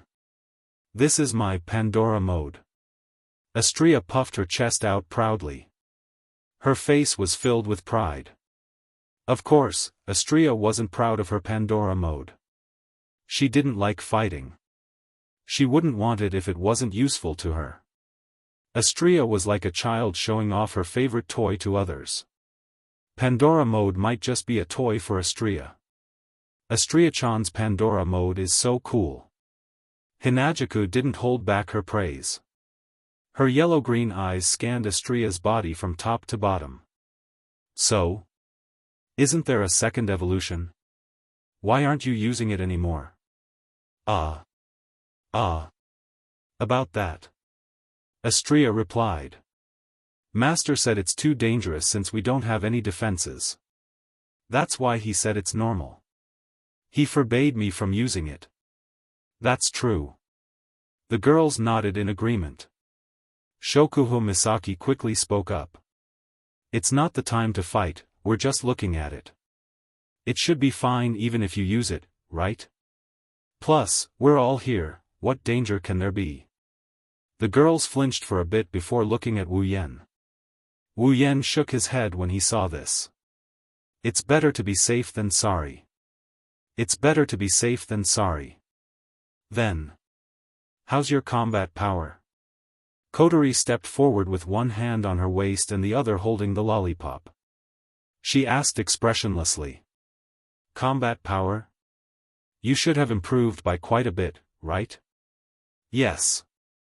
I did improve quite a bit. Wu Yan didn't have anything to hide. He answered directly. Even though Astria is only level 80. Even though she just reached tier 9, her combat prowess was already stronger than most people. Ikaros and Astria were no exception to this rule. They are a bit stronger than those who have just entered the 9th stage, but once they enter the Pandora mode, their battle prowess is enough to match a level 87 or 88 9th stage powerhouse, which is the high 9th stage. Kinohata Sayai tilted her head and pouted. What are you talking about? They only increased by 7 or 8 levels. Do you think that level 7 or 8 is rare? Wu Yan rolled his eyes at Kinohata Sayai. At the 9th step, the gap between each level is even greater than the gap between the 7th step and the 8th step. A difference of 7 or 8 levels is equivalent to a difference of several times. Several times? Yukari was the one who was surprised. You mean if Ikaros and Astria enter Pandora mode, their power will increase by several folds? Well, it does feel like a hack. Wu Yan looked at everyone's expression with amusement. But it's the truth. Everyone was speechless when they heard Wu Yan's explanation. Every girl here has a certain degree of advantage compared to those ordinary cultivators. Mikoto, Shokuhu Misaki, Kinohita Sayai, Frenda, and Takitsubu Riku were all espers. They were stronger than normal cultivators, but they were only level 2 or 3. If Shokuhu Misaki and the other 3 reached tier 9 like Mikoto, they would only be a bit stronger than normal tier 9 espers. They wouldn't even be level 1. Kotori, Kurumi, Toka, and Yoshino were all elves. They had the buffs from angel and spiritual equipment. When they were at tier 8, they were about 4 or 5 levels stronger than normal tier 8 elves. When they were at tier 9, they were only about 1 or 2 levels stronger. As for Hinajuku, there's no need to mention that she's just a normal person. One could only imagine how big the gap between the ranks of the 9th stage was. Even so, Ikaros and Astria can still rely on their Pandora system to increase their strength by 7 or 8 levels. It's only natural that Wu Yan said he is using a hack. Yukari and Flandre-chan are the only ones who are calm. If they were included in this, it would be a real shock. Flandre-chan is a vampire with the ability to destroy eyes. She might not be able to kill someone of the same level as her easily, but it won't be hard for her to do so. With this ability, Flandre-chan is stronger than normal fighters of the same tier and level. She is even stronger than Ikaros and Astria when they are in Pandora mode. Even a demigod like the Beast King was heavily injured by Flandre-chan's ability, let alone someone of the same tier. Of course, that was also because the Beast King had just become a demigod, and he gave Flandre-chan ample time to prepare, plus Ikaros' assistance. That was why Flandre-chan was able to achieve such a good result. However, to be able to injure a demigod, one could tell how terrifying Flandre-chan's abilities were. To put it bluntly, if Flandre-chan's opponent was of the same rank as her and didn't have a stronger ability than her, then no matter how many tier 9 opponents came, they would be nothing but fodder for Flandre-chan. That includes peak tier 9 fighters. As for Yukari, needless to say, with such a terrifying ability to manipulate realms, other than the god level and demigod level, no matter which level the purple body was in, it would be an invincible existence in that level. It wouldn't be hard for her to challenge someone of a higher tier. Compared to these two, Ikaros and Astria are relatively normal. Even for Wu Yan, if he doesn't use Ruby mode or summon his familiar, he's only 3 or 4 levels stronger than his opponent. In a real battle, strength is only strength. There are many other factors, such as armaments, tools, and so on, that can cause the outcome of the battle to be unpredictable. But no matter what, it is still good to have a strong ability. Because of this, Pandora mode's enhancement left everyone speechless. While Wu Yan is impressed, they are also happy for the two angels. Ikaros and Astria are important companions to everyone. They are happy to see them get stronger. Well, it's good to see such a powerful effect. Mikoto crossed her arms in front of her chest. Her brown eyes looked back and forth between Ikaros and Astria. Then, who is stronger between Ikaros and Astria in Pandora mode? Everyone was stunned by Mikoto's words. Who is stronger in Pandora mode? Wu Yan pondered for a moment. He wasn't sure. This is a difficult question to answer. After all, the Pandora system's upgrade is not very consistent. Not only does it upgrade the Universal Angel's performance, but it also upgrades the equipment and the derivation of ability effects. All of these are different. If we really want to compare them, we can only say they each have their own merits. Of course Ikaro-senpai is stronger. Astria answered without hesitation. Ikaro-senpai is the strongest angeloid in Synapse. I can't compare to her. No one responded to Astria's words. They looked at Ikaros instead. It's just as Master said. Ikaros said softly. My model is different from Astria's. Our attributes are different as well. Pandora mode enhances our attributes and equipment. In terms of close combat, I am no match for Astria. Ikaros's words are clear, they each have their own merits. However, this didn't clear Mikoto's doubts, in fact, it piqued her interest. If that's the case, Ikaros, Astrea, why don't you two settle this here and now? Everyone's eyes lit up, even Ikaros had a surprised look on her face. Astrea was the only one who cried out in surprise. What? Astrea shook her head like a rattled drum. Impossible. Impossible. Impossible. How can I be Ikaro-senpai's opponent? However, Astrea's panic caused everyone to smile wickedly.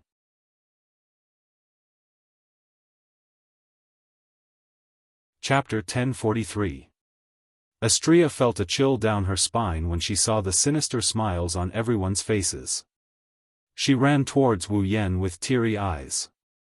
You, master. When Astrea was about to reach Wu Yen said coldly. I think it's a good idea too. Astrea froze in mid-air, still in her lunging position. Hey, Ikaros, what do you think? You think it's a good idea too, right? As if the excitement wasn't enough, Hinajaku switched to Ikaros instead. Ikaros looked at Astrea and stared at her without saying a word. Astrea started to feel a little guilty. Ikaro-senpai. Astrea raised her hand weakly. You're not really going to fight me, right? Ikaros lowered her head for a moment before raising it again. If you think so too, master. Astrea couldn't stay calm anymore. She pulled a long face. No way. Are we really going to fight? Wu Yen and the others found it funny when they saw Astrea's expression as if she saw the end of the world. They more or less knew what Astrea was thinking. They knew she didn't like to fight, but that didn't mean she would shy away from a fight. Astrea is only doing this because her opponent is Ikaros. They didn't know why.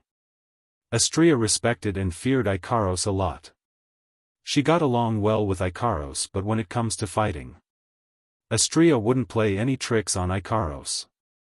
Because of this, Astrea was against the idea of fighting Ikaros from the bottom of her heart. It's not a real fight, it's fine. Wu Yen shook his head with a smile. He reached out and caressed Astrea's long blonde hair. It's just a spar, let us get a better understanding of your strength. That's why you have to give it your all, but don't go overboard. I see. Astrea pouted unwillingly. Since it's master, then fine, good girl.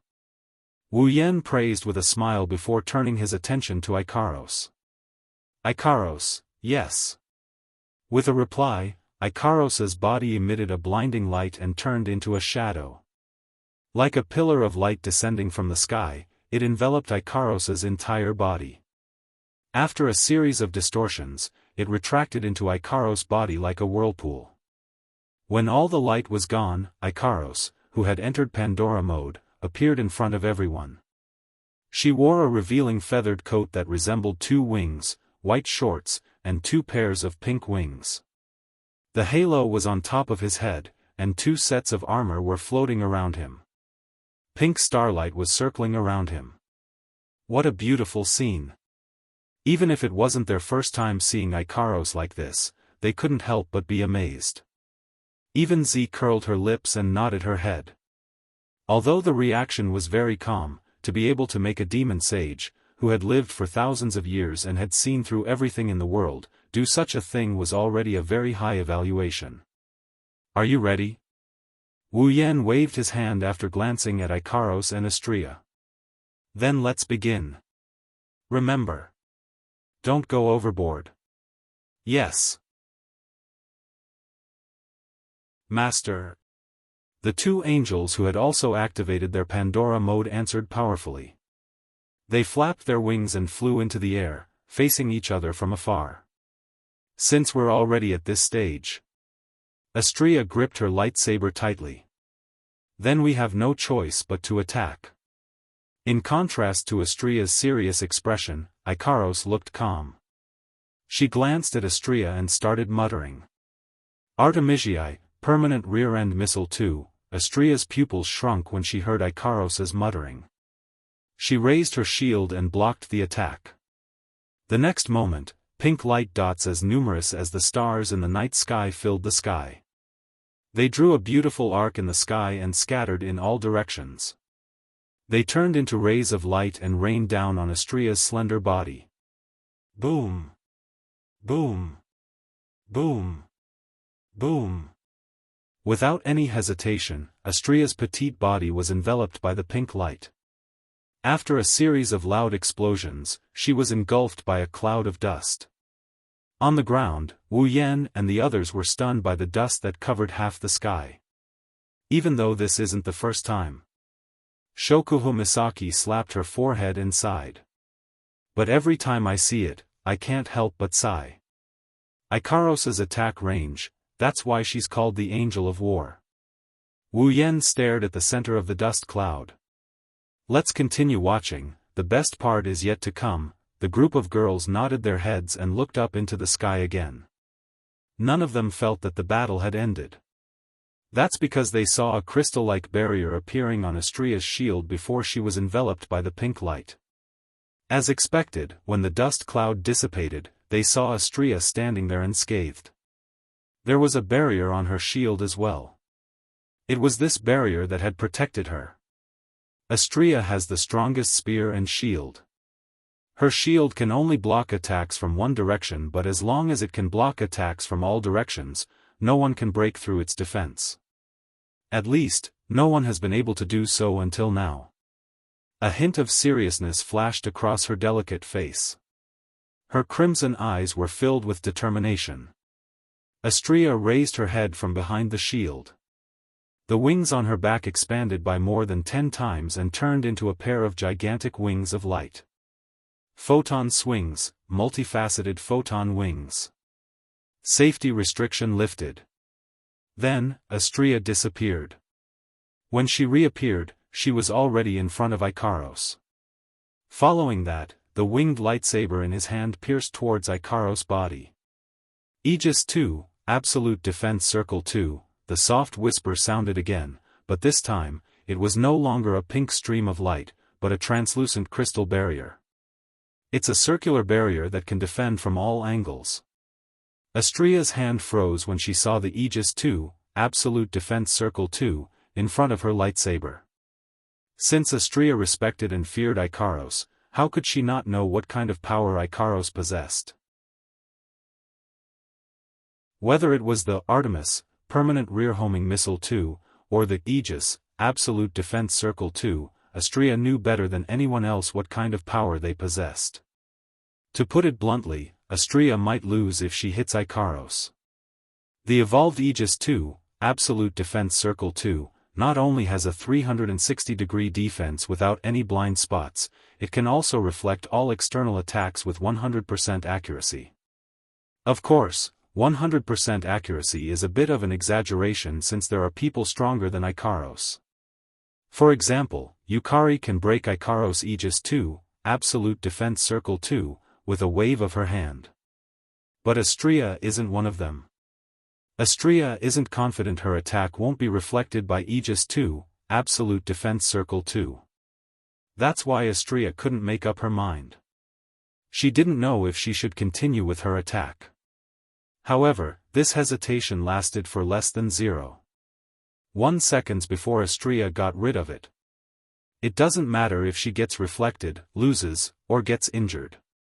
Since she's already in close range, there's no reason for her to give up on attacking just because of Ikaros' defense. I'm an all-purpose angel for close-range combat. I'm an expert in close-range combat. Even Ikaros-senpai won't be able to win in close-range combat against me. Plus, my sword can break Ikaros-senpai's Aegis 2, Absolute Defense Circle, under normal circumstances. Now that I'm in Pandora mode, there's no way my evolved sword can't break Ikaros-senpai's Aegis 2, Absolute Defense Circle 2. I must continue with this attack. After making up her mind, Astria's expression tensed up. She thrust her winged lightsaber forward. Clang! The lightsaber in Astria's hand exploded with power. The tip of the lightsaber collided with the circular barrier, creating a huge shockwave. A crisp sound reverberated in the air.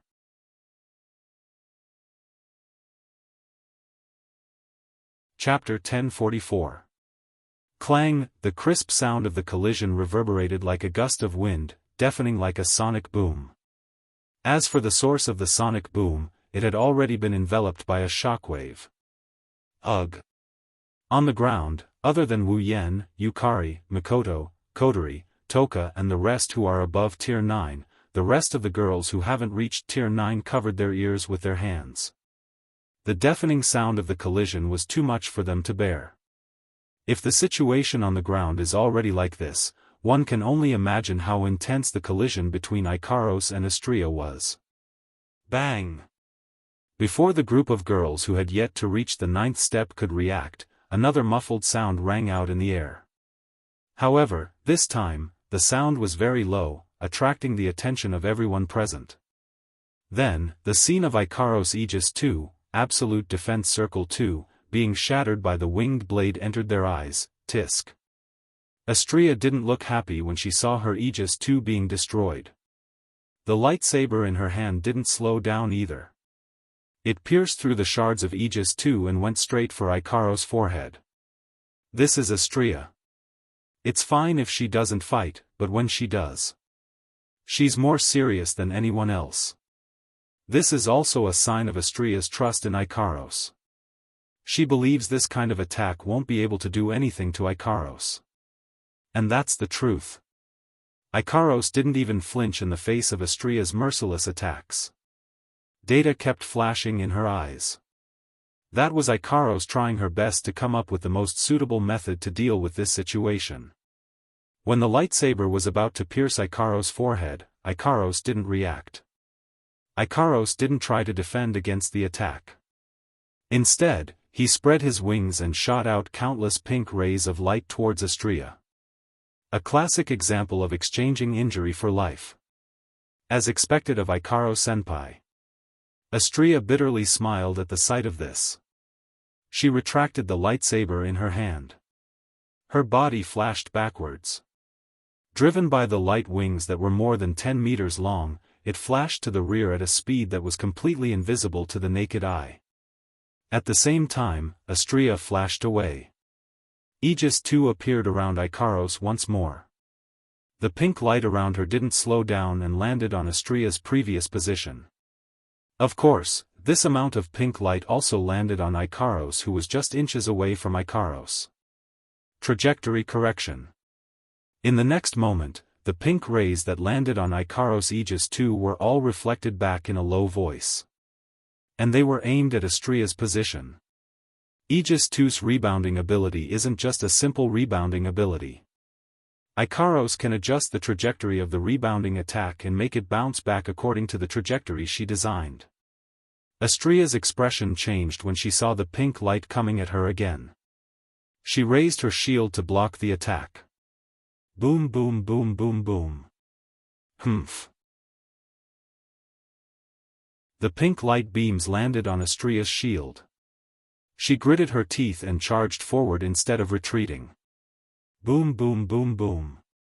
Amidst the explosions, Astrea flapped her wings and charged through the pink light beams. She turned into a flash of light and charged towards Ikaros at a speed slightly below the speed of light. However, Ikaros was already holding a spiked black longbow in her hand. Not only that, there was an arrow with dark purple flames knocked on the bow. It was aimed at Astrea, who was charging at him. It was Ikaros Apollon. Astrea's pupils contracted as she charged through the pink light beams. Ikaros stared straight ahead. She closed her eyes, then opened them again.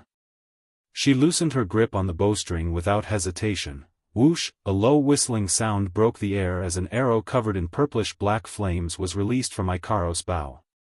Under the watchful eyes of everyone on the ground, the arrow turned into a purplish-black meteor and shot out. Without hesitation, Astrea swung her winged lightsaber at the incoming Apollon arrow. The tip of her sword clashed with the tip of the arrow, the tip of her blade clashed with the tip of the arrow, the tip of her blade clashed with the tip of the arrow, the tip of her blade clashed with the tip of the arrow, the tip of her blade clashed with the tip of her blade. Boom! The two violent attacks fiercely collided with each other, causing an earth-shattering boom to ring out. Ah! Many young girls paled and covered their ears in pain. Ah! Many young girls paled and covered their ears in pain. These two brats. Wu Yan and Yukari exchanged a look. They didn't know whether to laugh or cry. They waved their hands and a barrier appeared around them. The barrier blocked the sound waves and the girls felt a lot better after the barrier was set up. Ikaros, Astria. Chuju wiped the cold sweat off her forehead and bitterly smiled. They are both strong, but why are they fighting so hard? It's not like they're enemies. This doesn't look like a duel anymore, right? Mikoto started getting anxious. This is a fight to the death. The rest of the girls were also worried. They didn't expect Ikaros and Astria to be so ruthless. It didn't look like they were holding back. Just like Mikoto said, it looked like they were in a real fight. How can the girls not be worried? Perhaps, this is the difference between our identities. Unlike the other girls, Yukari's face was indifferent. She said faintly, although it doesn't sound nice, in the hearts of battle tools like them, the so-called learning from each other should be no different from killing each other. Hearing Z's words, the group of people was startled and fell silent. Alright, don't think too much about it. Wu Yan shook his head and patted Hinajaku and Mikoto, who are closest to him, on the shoulder.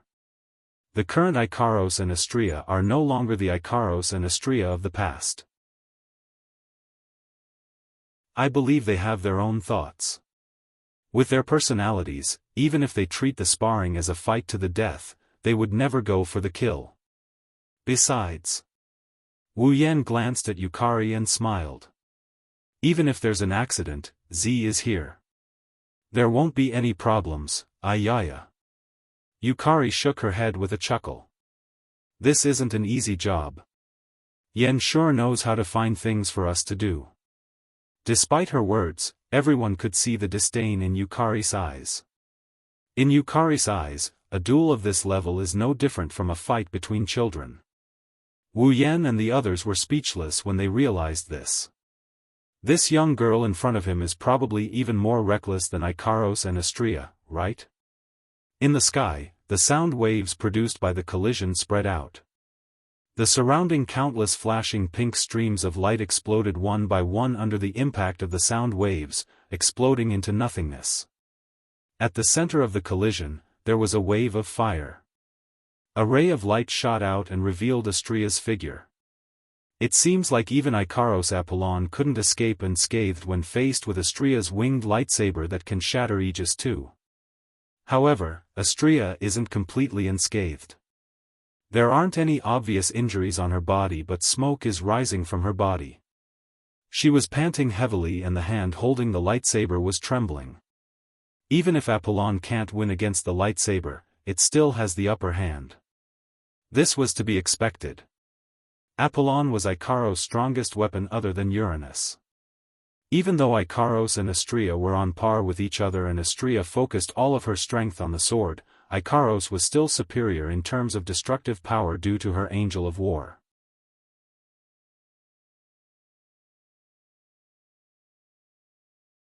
Chapter 1045. Astria gasped for air with smoke coming out of her body. She looked at her trembling hands and then at Ikaros. She tightened her grip on her sword and shield. As an all-purpose angel, Astria's sword can break through Ikaros' Aegis too, her shield can block Artemis too, and her speed can even reach the speed of light. She's not your average fighter. But because of this, Astria's weakness is very obvious. Once the distance between them is pulled apart, even if she doesn't lose, she won't be able to get away with it. Even though Astria gained long-range attacks after entering Pandora mode, it made up for this weakness. Unfortunately, Astria's opponent this time is Ikaros. In terms of long-range attacks, who among the all-purpose angels can compare to the all-purpose angel known as the Queen of the Sky, Ikaros? Astria's long-range attacks were nothing in front of Ikaros. They couldn't even cause her any trouble. That's why Astria's long-range attacks were nothing. This is the difference between different models. This is also the reason why Ikaros has the upper hand over Astria despite having the same level and equipment. It's not that Astria is weaker than Ikaros, it's just that Ikaros can more or less restrain Astria in terms of abilities. Astria knew this was going to happen. This so-called equipment is about the same, is only if Ikaros doesn't use that thing. Astria thought so, and it didn't take long before something happened. She saw something she didn't want to see the most. Connect. Her long pink hair fluttered in the wind. Ikaros' cold voice reverberated in the air. Following her voice, the two pairs of pink wings behind her seemed to have split apart, splitting into strips of fluorescent light. Like a line, it was as if the wings were being lined up. They reached into the void behind Ikaros.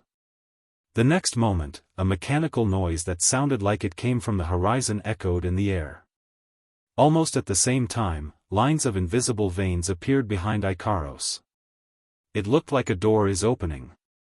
It caused ripples to appear in the space around it. Then, a gigantic object poked its head out from the void. Astria looked up at the gigantic object that looked like a battle fortress. She lost her focus and muttered the name of the battle fortress. Uranus system. Era. On the ground. Seeing the Uranus system, Yukari exclaimed in amazement. She's going all out? She even brought out a fighter jet. This Ikaros. Wu Yan and the girls looked at each other, but they couldn't do anything about it. They sighed and focused their attention on the battle so that they can intervene if necessary. Ikaro-senpai is too scary. Astria broke out in cold sweat. Her expression turned vicious. Don't think I'm afraid of you, I can get angry too, she said. Astria tossed her shield aside and a blinding light enveloped her body. Ikaros has already brought out her trump card, the Uranus system, and it's one that's been enhanced by Pandora mode. That's no joke. It's because of the existence of the Uranus system that Ikaros has such a high status in Synapse. Ignoring the fact that Ikaros countered Astria, in terms of pure strength and equipment, Ikaros and Astria are on par. However, the existence of the Uranus system gave Ikaros the edge over Astria in terms of pure strength. If it was before, facing Ikaros who used the Uranus system, he wouldn't have been able to do anything. Astria could only watch helplessly. But now, Astria has her own trump card. The second evolution of the Pandora system. Ikaros already used the Uranus system, if Astria holds back, she will lose for sure. As for Wu Yan's advice, Astria already tossed it to the back of her mind. Bzzz. Under the intense light, Astria's body was enveloped in a turbulent air current. The air around her screeched as she moved. She exploded in all directions with a muffled explosion. Astria's light armor and battle uniform were nowhere to be seen. What replaced them was a blue ceremonial battle dress. Her golden hair was tied into a ponytail by the right side of her head. 2 pieces of feathered armor were pinned to the sides of her waist. She held a giant lightsaber in her hand. Astria's eyes were wide open as she stared at Ikaros with a serious expression. The girls who haven't seen Astria's second evolution before had a look of astonishment on their faces.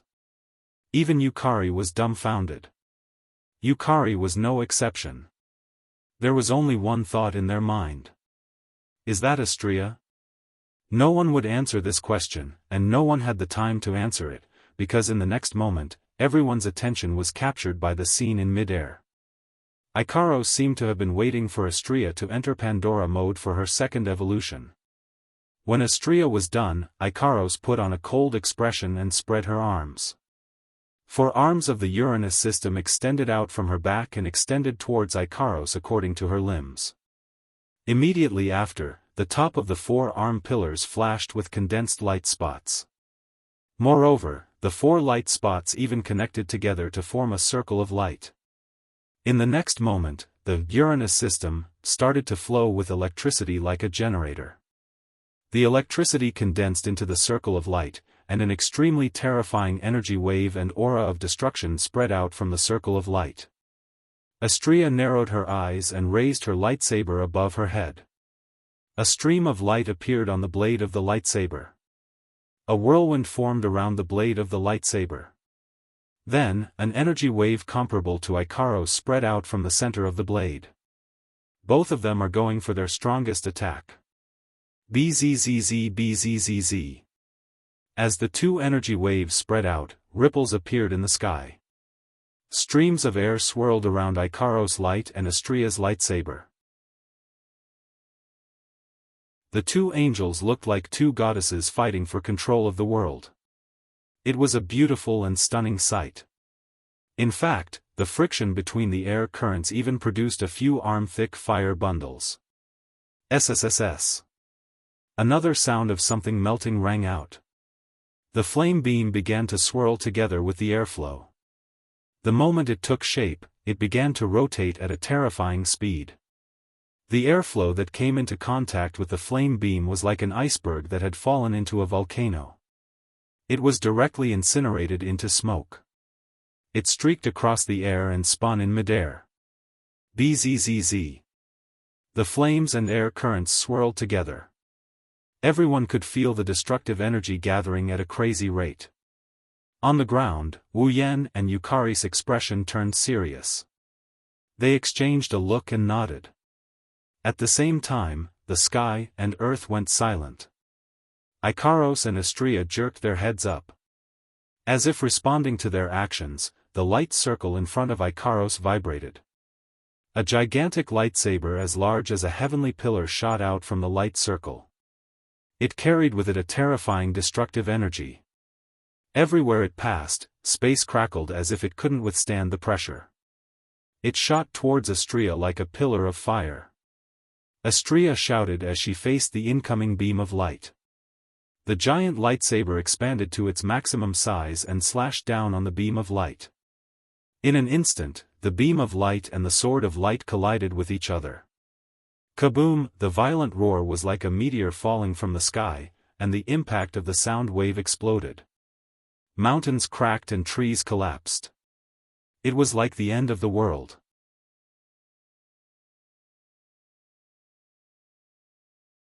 Chapter 1046. Kaboom! There was a loud bang in the sky. A shockwave mixed with a terrifying force exploded like an atomic bomb, violently exploding and sweeping out in all directions. The mountain peak closest to the epicenter of the impact was the first to bear the brunt of the impact. Under the fluctuations of the shockwave, the mountain peak cracked inch by inch, all the way to the bottom of the mountain.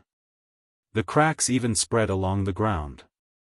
For a moment, the ground within a radius of 1,000 meters was as if it had encountered an earthquake. No matter how tall and big the trees around the mountain peak were, they all fell down. The shockwave was comparable to a level 12 typhoon. It blew the surrounding area and all the trees fell down at the same time. Along with the atmosphere, small tornadoes were formed, wreaking havoc in the surrounding area. All the unlucky magical beasts living within a kilometer radius were blown away by the shockwave. They flew all over the sky, and their miserable cries reverberated in the air. However, they were quickly buried by the shockwave. They were blown far away along with the shockwave. No one knew if they were dead or alive. At the epicenter of the shockwave, a terrifying wave of fire was ignited. Scorching waves of fire followed the shockwave and swept out in all directions, evaporating wisps of air and sprinkling on the ground. Suddenly, regardless of whether it was the trees or the rocks, all of them burned under the attack of the waves of fire, causing the surroundings to become a real sea of fire. The mountain also became a real mountain of flames. Even the rocks were slowly being incinerated. Originally, there were still many white clouds in the sky. However, under the impact of this wave of fire, the white clouds in the sky were all blown away. There were no longer any traces of clouds in the sky. At least, there were none in the sky that could be seen. There aren't many people in the Spalier world who can pull off a clash of this level. They were confident enough to boast. They were confident enough to say that they can cause this. Other than the 5 demigods, there aren't more than 5 demigods. Clearly, this was not something an ordinary 9th stage powerhouse could accomplish. But now, this is a scene comparable to a natural disaster. It was caused by the collision of 2 young girls who had just reached the 9th stage not long ago. If this news gets out, the names, Ikaros and Astria, will become popular in the next few days. They will be known by everyone in the Spalier world. However, under the impact of such a collision, it was unknown whether its owner was safe or not. The shockwave gradually calmed down. The flames in the sky also slowly dissipated. When the shockwave subsided, the scene has changed. The mountain peak, the trees, the ground, everything is burning. Rocks, loess, minerals, everything is cracked. The surrounding area is a sea of fire. There are only traces of scorch marks left. There are no signs of life within a kilometer radius. Fortunately, this collision occurred in the giant beast's forest. If it was outside, no matter which city it was in, it would be enough to cause a chilling amount of casualties. Under that impact just now, even a Tier 7 powerhouse might die, right? At the peak of the burning mountain. When the group of girls opened their eyes again, they discovered that they were already protected by a transparent barrier. Within a radius of 1,000 meters, only the area where they were standing was intact. The rest of the area was already in a state of chaos. Looking at the hellish scene around them, the girls looked at each other with shock in their eyes. Flandre-chan was the only one who was excited. If it wasn't for the fact that Yashina was nestled in her arms, this little girl who was equated with destruction would have cheered, right? Violet was standing in front of all the girls. She was also the one who had built the barrier. She glanced around, shook her head, and sighed. It's rare to have such a well-developed forest. What a waste of the environment. The girls rolled their eyes at Yukari. Shokuho Misaki didn't know whether to laugh or cry. Don't worry about the behemoth forest's environment. There are plenty of demonic beasts that can accelerate the growth of trees. This place will recover in a year or 2, I see. Yukari nodded with a smile. Well, let's not worry about it then, ahaha. The girls laughed dryly. They quickly asked. By the way, where are Ikaros and Astria? How are they? Yukari chuckled. She pointed behind the girls. The girls turned around and saw a ripple in space. Wu Yan appeared with a beautiful angel in each hand. The girls sighed in relief. However, their expressions changed when they saw Ikaros and Astria's condition. Their bodies were covered in dust and their skin was charred black. Some of their clothes were torn apart while others were gone. They barely managed to cover Ikaros and Astria's beautiful bodies. At first glance, they don't seem to have suffered any serious injuries, but the girls know that even with Wu Yan's help, the 2 of them are still in such a sorry state. If Wu Yan didn't come to their aid in time, even if they didn't die, they would have suffered grave injuries. Ikaros. Astria. Hinajaku put her hands on her hips and scolded Astria. You too. That's a little too much. The 2 angels raised their slightly dusty faces at the same time and looked at the angry girls. They looked at each other and lowered their heads. I'm sorry, I say, you guys. Mikoto's anger still hasn't subsided. She grumbled, it's just a spar, why are you guys so heavy-handed? Ikaros remained silent. Astria tilted her head in confusion. Then, she smiled awkwardly. About that. I didn't know, unknowingly, you've gotten angry? Shokuho Misaki chuckled. Well, it's not hard to understand why Astria is angry. But is Ikaros the same? Indeed, with Ikaros' personality, other than the time when Wu Yan was injured by the Beast King, she has never gotten angry, let alone gotten angry because of a fight. In fact, it's not that Ikaros is angry, it's just that, if I don't go all out, Ikaros said with a calm expression. If I don't go all out, I won't be Astria's opponent, but that's just a friendly duel. Chuju rubbed her forehead. If it's just a friendly duel, Astria won't go all out, right? That way, the conditions are still equal. Ikaros paused for a moment, the ahog on her head swayed back and forth. Then, she opened her mouth. Is that so? The girls nearly choked. Sigh. Yukari didn't know whether to laugh or cry. She sighed and started mumbling. Are all man-made angels this naive? When will the celestials and gods in Fantasy Village learn from them? You are one of a kind, Yukari. Wu Yan pressed his hand on the charred areas on Astria's body. His hand glowed with white light, and under the illumination of the white light, the charred areas on Astria's body healed up in a blink of an eye. That was the healing ability of the angel's holy light, other than the purification ability. Even though he didn't use the angelic holy light, or canon, Wu Yan can borrow a portion of his familiar's power. The angelic holy light is no exception. Plus, there's no need for canon to heal a burn of this level. Ikaros also has a self-healing system, she can heal her wounds on her own. Her healing ability is on par with canon's. He only needs to heal Astria, he doesn't need to spend as much effort. Among the angeloids, only Ikaros and Astria have the purest hearts. As for the others, while healing Astria, Wu Yan recalled the other angeloids like Nymph and Cows. His expression turned odd. They aren't bad, but in terms of personality, Ikaros and Astria are cuter. Ikaros and Astria blushed at the same time when they heard Wu Yan's words. Wu Yan didn't take it well when he saw this. Of course, I will have to change my impression of you two after this. You two aren't very obedient, I will have to give you some punishment. Punishment? Ikaros and Astria flinched. Rolling his eyes, Wu Yan's face flashed a grin that made Ikaros and Astria shiver in fear.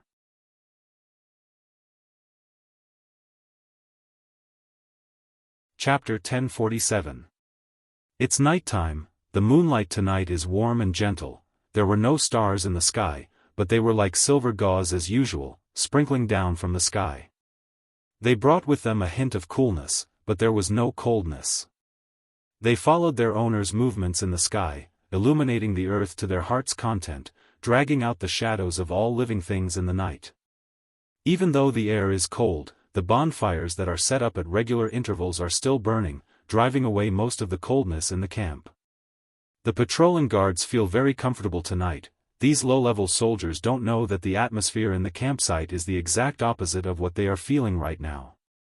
It's like a storm is brewing. Many of the higher-ups could not forget the day when the leader returned to the camp with the corpses of the other members of the team and reported what had happened. Pelosi, Bing Ling, and Bishi have already reported this matter to the Ailu Empire's imperial family and their families. What should they do now? What should they do now? They can only wait here for news. However, whether it was Pelosi, Bing Ling, or Bishi, they all had a feeling, the water in the behemoth forest is getting murkier and murkier. Pelosi, Bing Ling, and Bishi couldn't sleep at all. While the patrolling guards were enjoying the night's peace, Pelosi and Bing Ling felt that it was just a prelude to a storm. While Pelosi, Bing Ling, and Bishi, as well as the higher-ups in the campsite can't sleep because of the behemoth forest, Wu Yan is enjoying himself. If someone were to approach Wu Yan's tent right now, they would notice that there's a strange noise inside the large tent.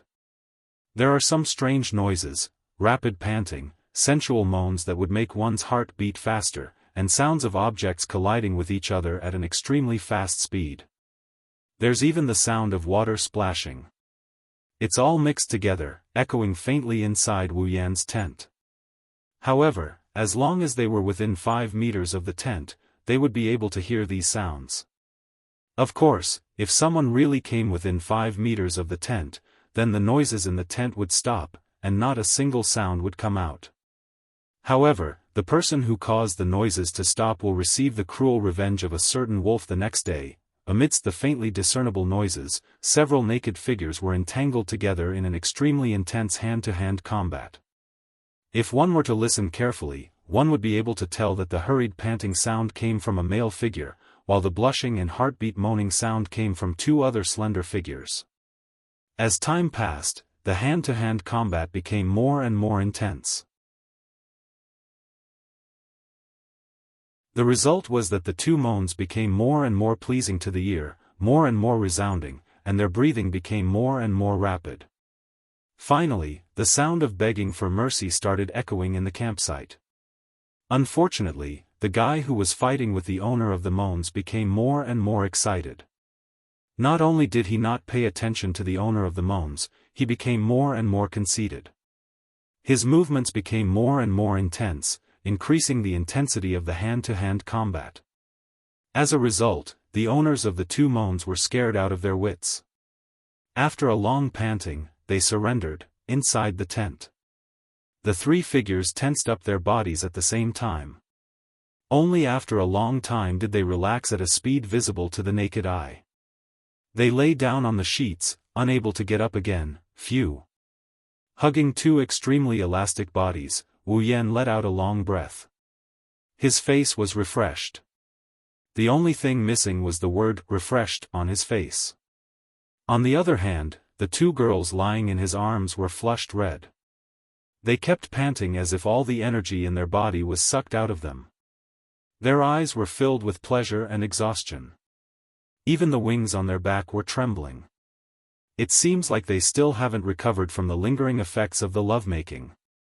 Their faces were filled with intoxication. Seeing the intoxicated expressions on Ikaros and Estria's faces, Wu Yan felt an indescribable sense of satisfaction. Even though this isn't the first time he rolled in the sheets with these two angels, every time he did it, Wu Yan would feel a sense of accomplishment. It's not just a little strong, it's not like he hasn't done it with different girls before. In fact, the first time he did it, he already did it with Chuju and Mikoto. Of course, the feeling he had with Chuju and Mikoto was unforgettable. Speaking of accomplishment, among the girls, it's only with these two angels that he feels so strong. After all, both Ikaros and Estria have the best figures among the girls. They're in the lead among all the girls. Maybe Yukari can, but Wu Yan doesn't have the guts to taste Yukari's body. Plus, when he's making love with Ikaros and Estria, the two girls would switch to Pandora mode under Wu Yan's request. The stimulation it gave Wu Yan isn't any weaker than when he was with Kurumi. Don't think this is a low evaluation, it's actually a high evaluation. Kurumi is a crazy person. Every time she does it with Wu Yan, she'll summon multiple copies of herself. Her goal is to squeeze Wu Yan dry. She'll take turns and there will be no less than 5 copies of her each time. That's why when he's with Kurumi, he won't stop until he's completely exhausted. One could only imagine how crazy that would be. Recalling the time when he did that with Kurumi, Wu Yan's heart started to heat up. Then, he realized that it's not a good idea to think about other girls at this time. He shook his head to get rid of the heat in his heart. Wu Yan caressed the two angels' soft backs and listened to their breathing. He's really thankful to Daedalus for creating such good girls. Thinking about Daedalus, Wu Yan had an idea. He opened his mouth. Hey, Ikaros, Estria, do you want to go home? Home? The two girls were confused. They didn't know what he meant by home. Wu Yan explained. It means you want to go back to your original world. What do you think? Do you want to? Wu Yan asked this question out of consideration for Ikaros and Estria's feelings. After all, they lived in this world for a long time. It's been a while since they last went back. It's hard not to miss it. After Wu Yan explained, Ikaros and Estria understood what he meant. They shook their heads and hugged Wu Yan tightly with a panicked look on their faces. No, no, no, no. Estria doesn't want to go back to home. Estria shouted. I don't want to go back to a place without master. Me too. Ikaros's voice was soft but firm. Ikaros, I will only follow master, you too. Wu Yan shook his head. He scratched their noses. You make it sound like I'm chasing you back. That's not the case. I'm just asking if you want to go back to your original world. If you want, I will accompany you. I won't abandon you. The two girls sighed in relief. Astrea even puffed up her cheeks. Master is so mean, he only knows how to scare people. It's your own misunderstanding. Wu Yan knocked Astrea's head with an amused look. So, what do you think? Do you want to go back? Ikaros and Astrea looked at each other and went silent. In fact, their hearts were filled with complicated feelings. Ikaros and Astrea didn't have any feelings for Synapse. They were nothing but weapons, tools to be ordered around by their master. Their current life was nothing compared to their current one. If possible, they didn't want to go back. But when they thought about the person who created them, they hesitated. No matter what, Daedalus is their mother. It's impossible for them not to want to see her. This includes Ikaros, who just got her first taste of love. Wu Yan understood their silence and kissed their foreheads. Whenever you want to go back, just let me know, I will go with you. Wu Yan revealed a gentle smile. After all, I want to thank Daedalus for creating such wonderful people like you and giving me the chance to meet you. The two girls felt warmth in their hearts. They nodded and snuggled into Wu Yan's embrace. They closed their eyes and enjoyed this rare moment of warmth.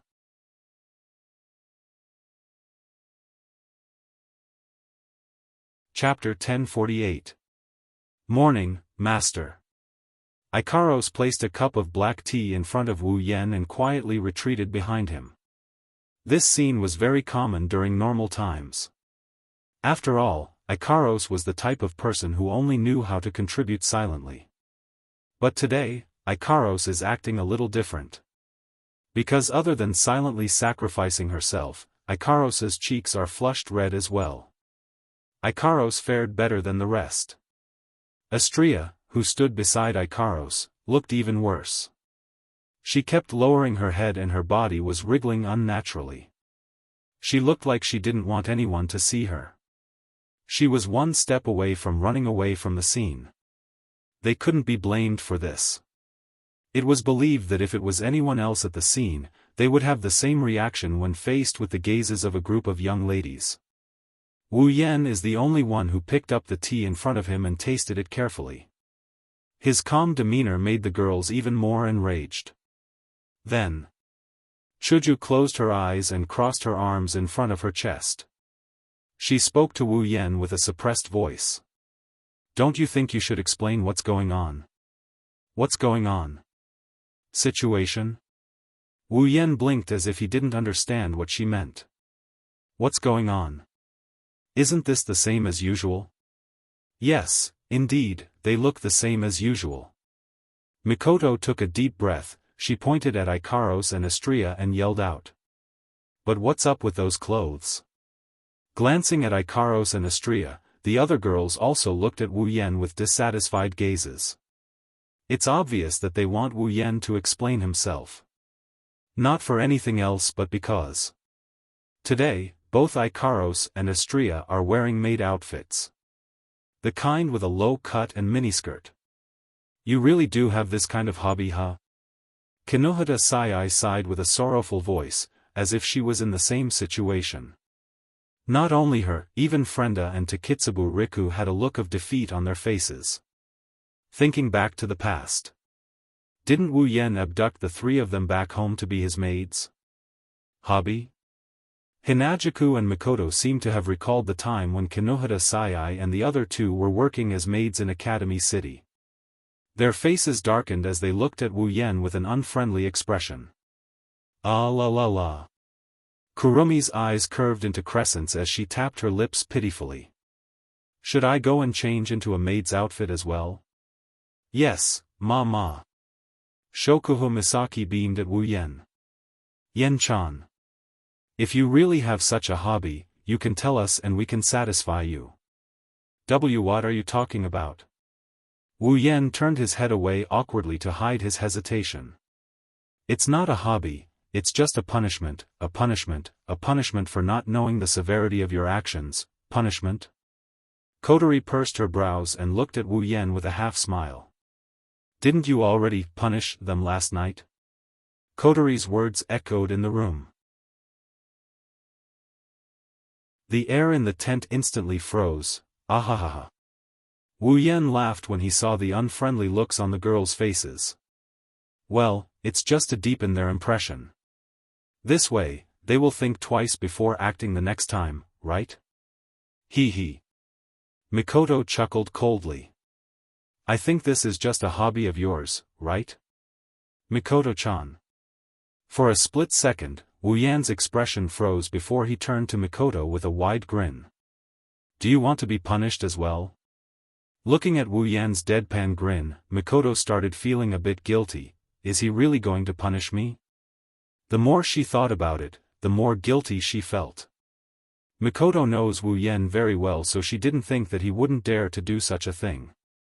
She didn't say anything else and she looked at Shokuhu Misaki with a giggle. I didn't think Misaka-san would be afraid of little Yan's punishment. Who's afraid? Mikoto felt guilty but she wouldn't admit it. I just don't think it's right to do it. Yes. That's right. Is that so? Shokuhu Misaki's starry eyes seemed to be able to read Mikoto's mind. She narrowed her eyes and pulled out a remote from her bag. Aiming at Mikoto, he pressed down hard. Boom ! The sound of something hitting something echoed in the tent.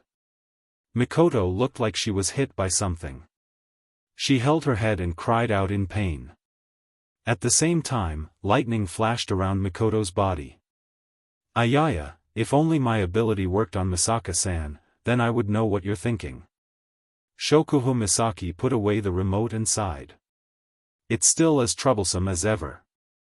The electromagnetic barrier, you bastard. Mikoto was furious. It's been so long, and you still haven't changed your bad taste? How can you say it's a bad taste? Misaka-san. Shokuhu Misaki shook her finger and winked at Mikoto. This is my special love. Oh, I don't need your love. You're right. Misaka-san only needs Yeno-san's love, she doesn't need anyone else's. I want Yeno-san's love too. Who needs his love? Misaka-san, you're being a tsundere again, you're the tsundere. Your whole family is tsundere. You don't want to admit it? Then Misaka-san, do you have the guts to remove your electromagnetic barrier and let me see your true thoughts?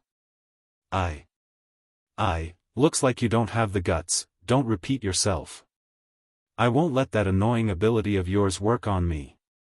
That's where you're wrong. I'm seriously asking for your opinion. Or, are you feeling guilty, Misaka-san? No. I'm not. Then let me see what you're thinking. Don't make your own decisions. Don't even think about it.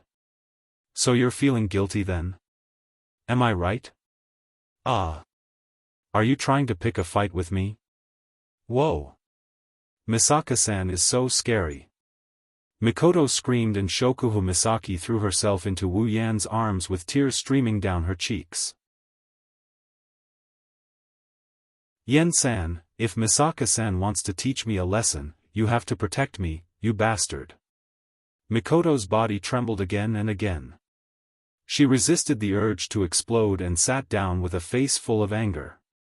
She grabbed a piece of bread in front of her and started eating like crazy. She's probably turning her anger into appetite, venting out the frustration in her heart. You too. Wu Yan face-bombed when he saw Mikoto and Shokuhu Misaki eating happily. It's been so long, but you two are still so stubborn. This is different from before. Shokuhu Misaki didn't leave Wu Yan's embrace.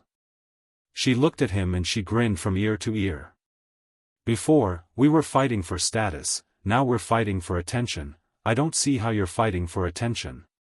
Wu Yan raised an eyebrow and placed his finger on Shokuhu Misaki's cheeks. You're just trying to make fun of Mikoto, right? Shokuhu Misaki gasped, but her eyes were full of smiles. You found out. Mikoto, who was eating her bread, froze on the spot. Her body trembled and she started panting. She clenched her fist and crushed the bread in her hand. "I'll endure. I'll endure." Wu Yan and the other girls looked at each other helplessly. They bitterly laughed, but they knew that this is just Mikoto and Shokuhu Misaki's way of interacting with each other. They didn't say anything about it, so they decided to just watch the drama unfold. At this moment, a Misaka girl walked into the tent with 3 other people behind her. "Oni-sama, we have guests." Inside the tent, all the noises died down in an instant. Everyone looked at the entrance of the tent and saw the 3 people walking behind Misaka's sister. Pelosi, Bingling, and Bishi.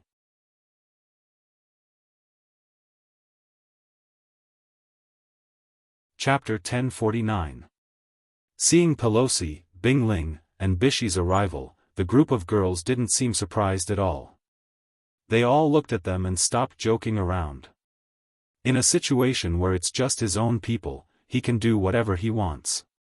But now that there's an outsider here, if he continues to cause a ruckus, not only will it be inappropriate, more importantly, Wu Yan's reputation will be tarnished. Although he doesn't really care about face and whatnot, he's still a man after all. It's okay if he doesn't care about it, but the girls can't let him lose face. This is also a sign of the girls' gentleness towards him. As for Pelosi, Bingling, and Bishi, after entering the tent, they looked around at the girls. Looking at all the beautiful and youthful girls in the tent, they couldn't help but feel jealous of Wu Yan. Any one of the girls here had the capital to be a heartthrob. In addition, with their strength and ability, if any one of them was willing to join the 3 great families, or even the royal family, they would be put in an important position. In the future, their status would definitely not be lower than an ordinary empire's princess. But now, this group of people who have both looks and power are gathered around Wu Yan. And every one of them seems to have an ambiguous relationship with him. Pelosi and the other 2 are normal men, how can they not be jealous? Of course, they know that their jealousy is unnecessary. If Wu Yan was a good-for-nothing who only knows how to rely on women, they wouldn't be jealous, they'd be looking down on him. Unfortunately, Wu Yan isn't a good-for-nothing. On the contrary, he's the most dazzling person in the Spalier world. He's about the same age as Bingling and Bishi. It's only been a few months. In the Spalier World Academy, he went from a nobody to the strongest in the academy. He's able to fight against the princes of the Feya and Baruba empires without losing. A few months ago, he was only a rank 7 student. After a few months, he's suspected to have reached rank 9. He even killed the second-in-command of the Saito and Ladin families, causing the entire Ailu Empire to tremble. The academy even called for a meeting to discuss this matter. In the end, they couldn't do anything to him. He has no background and there's nothing special about him, but he's highly valued by the Ailu Empire's emperor and the Lori family. He even managed to become the fiancé of the most dazzling princess in the Ailu Empire, Princess Sylph. But that's not all. The most important thing is that he has a demigod who can defeat a beast king. Isn't that enough to make him the most dazzling person in the Spalier world? Pelosi, Bingling, and Bishi are jealous of Wu Yan, but they didn't complain. After all, Wu Yan has the right to enjoy such treatment. Fortunately, Violet was still sleeping. Otherwise, if they saw a demigod realm expert here with their own eyes, then the jealousy in their hearts would probably explode. He's here? Wu Yan didn't know what Pelosi and the others were thinking. He smiled when he saw the 3 people in charge of the camps coming towards him. I've been waiting for you for a long time. Pelosi, Bingling and Bishi looked at each other before looking at Wu Yan. Did you ask us to come here because you have news about that strange black light? Wu Yan shook his head and his expression turned serious. I called you here because I have a favor to ask of you. Pelosi and the others' hearts skipped a beat when they saw the serious look on Wu Yan's face. If even Wu Yan is treating this matter with such seriousness, it's definitely not a simple matter. The faces of the 3 leaders of the camps turned solemn and they asked in a deep voice, "What's the matter?" If we can help, we will definitely. That's great. Wu Yan's serious expression crumbled as if he just saw his savior. Before the three people in charge could react, he reached under the table and pulled out a creature. He threw it on the table and pointed at it with a hopeful expression before opening his mouth. Please send this troublesome fellow back. Pelosi and the others were stunned. At the same time, the creature in Wu Yan's mouth let out a woo-woo sound and started wriggling. It struggled with all its might, banging its head against the table and successfully waking the three up. Unfortunately, the awakening was only temporary. When the three of them saw the true appearance of the thing squirming on the table, their eyes widened at the same time. This is... The ice spirit slowly opened her mouth and cried out involuntarily. Princess Rina. Bishi was also stunned. He rubbed his eyes and confirmed that the person who was tossed onto the table was Rina. Her mouth was stuffed with a rag and she was looking at Wu Yan with hatred. His eyes almost fell to the ground. Is it really Princess Rina? Why is she here? Pelosi couldn't stay calm anymore. And in such a manner, as expected of a member of one of the three great families, I knew this guy. Wu Yan grinned at Pelosi and the other two. He couldn't wait to tell them what to do. Then I'll have to trouble you to send her back. Please. Wu Yan's tone is one of sincerity. It's as if Pelosi and the other two don't agree, he would even kneel down. This made Pelosi and company who have never seen him like this feel even more surreal. You asked us to come here. Bishi pointed at the struggling Rina with uncertainty. You want us to send Princess Rina back? What else do you think it is? Wu Yan snickered. Since you guys know her, you should know how troublesome she can be, right? Pelosi, Bing Ling, and Bishi looked at each other speechlessly when they heard Wu Yan's words. They thought it was something important, they didn't expect it to turn out like this. Well, Rina's personality is famous in the Spalier World Academy. Not only is she a lesbian who is madly in love with Sylph, but she also hates men. Even if she doesn't hate them, she won't be nice to them either. Bing Ling and Bishi have heard more than once about a male student who called out Sylph's name in his dreams and was hung up on the arena tower by Rina the next day. It's not an exaggeration to say that Rina is a little devil. Bing Ling and Bishi thought back to the time when Rina took a leave of absence for a few months and the male students even held a celebratory banquet to celebrate her absence. They started to understand why Wu Yan did this. However, Wu Yan is destined to be disappointed. Even though we really want to help you. Bishi said with a gloating tone when Wu Yan was hoping that the three camp leaders would take Rina away. But I'm sorry, there's nothing we can do this time. Pelosi and Bing Ling nodded their heads. Wu Yan was dumbfounded by this. Why? It's just sending a person back. That shouldn't be hard for you, right?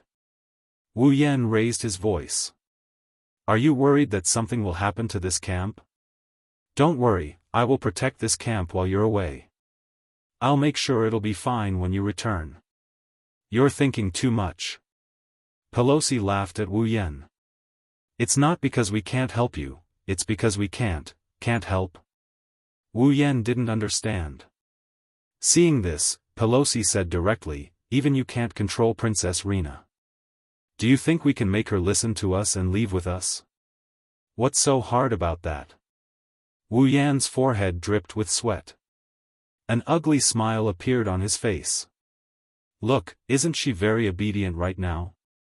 Why don't you just throw her on the airship and send her back to the Academy or Faya Empire?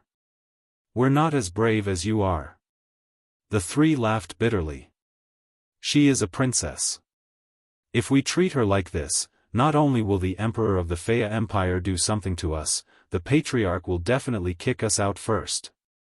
Dejected, Wu Yan asked again. Is there no other way? Pelosi and the other two were silent. After a long while, Pelosi suddenly raised his head. Have you heard of the Land of Gods?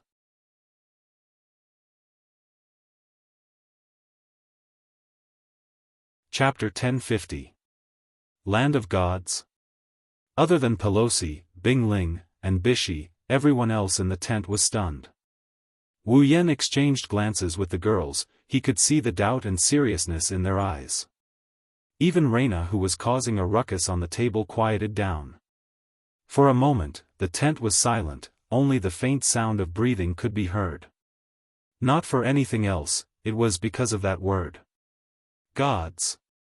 Narrowing his eyes, Wu Yan looked at Pelosi, Bingling, and Bishi standing in front of him. He tapped the table rhythmically. The atmosphere in the tent became heavy. The Land of Gods, huh? Wu Yan lowered his head, and after a moment of silence, he opened his mouth. Since it has something to do with the word God, then this so-called Land of the Gods shouldn't be simple, right? Something special. Pelosi sighed. It's more than that. In the eyes of the three empires, this Land of Gods might be even more important than the Spalier World Academy. Oh? Wu Yan raised an eyebrow. Can you elaborate?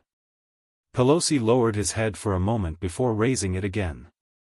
Have you ever wondered why the three empires have been so strong for so long? Wu Yan and Ko frowned when they heard this. Although Pelosi's words were somewhat disrespectful, it was still suspicious. But it was also a very correct point of view. Everyone knows that there are three empires in the Spalier world. Ever since humans gained consciousness and started cultivating, the Spalier world has been around for hundreds of millions of years. In that long history, there were only three empires, the Ailu Empire, the Faya Empire, and the Baruba Empire. These three empires have existed in the Spalier world for tens of thousands of years, if not hundreds of thousands of years. But after tens of thousands of years, the three empires have been around for a long time. Since ancient times, when there is prosperity, there is decline. That is the most basic rule. No matter what kind of force it was. Even the empire. After such a long period of time, they had been at the top of the Spalier world for so long. They had never declined. Furthermore, the three empires had always maintained a balance. They had suppressed the other powers for so long. It was strange that no fourth empire had appeared. Ever since the establishment of the three great empires, there would be three big families under each of the empires. Pelosi's tone seemed to be a little ethereal. There was even a hint of sorrow in his tone.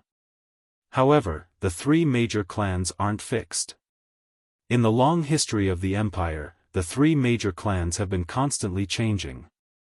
Some of them declined and were dragged down by others. Some of them became powerful and occupied one of the three positions.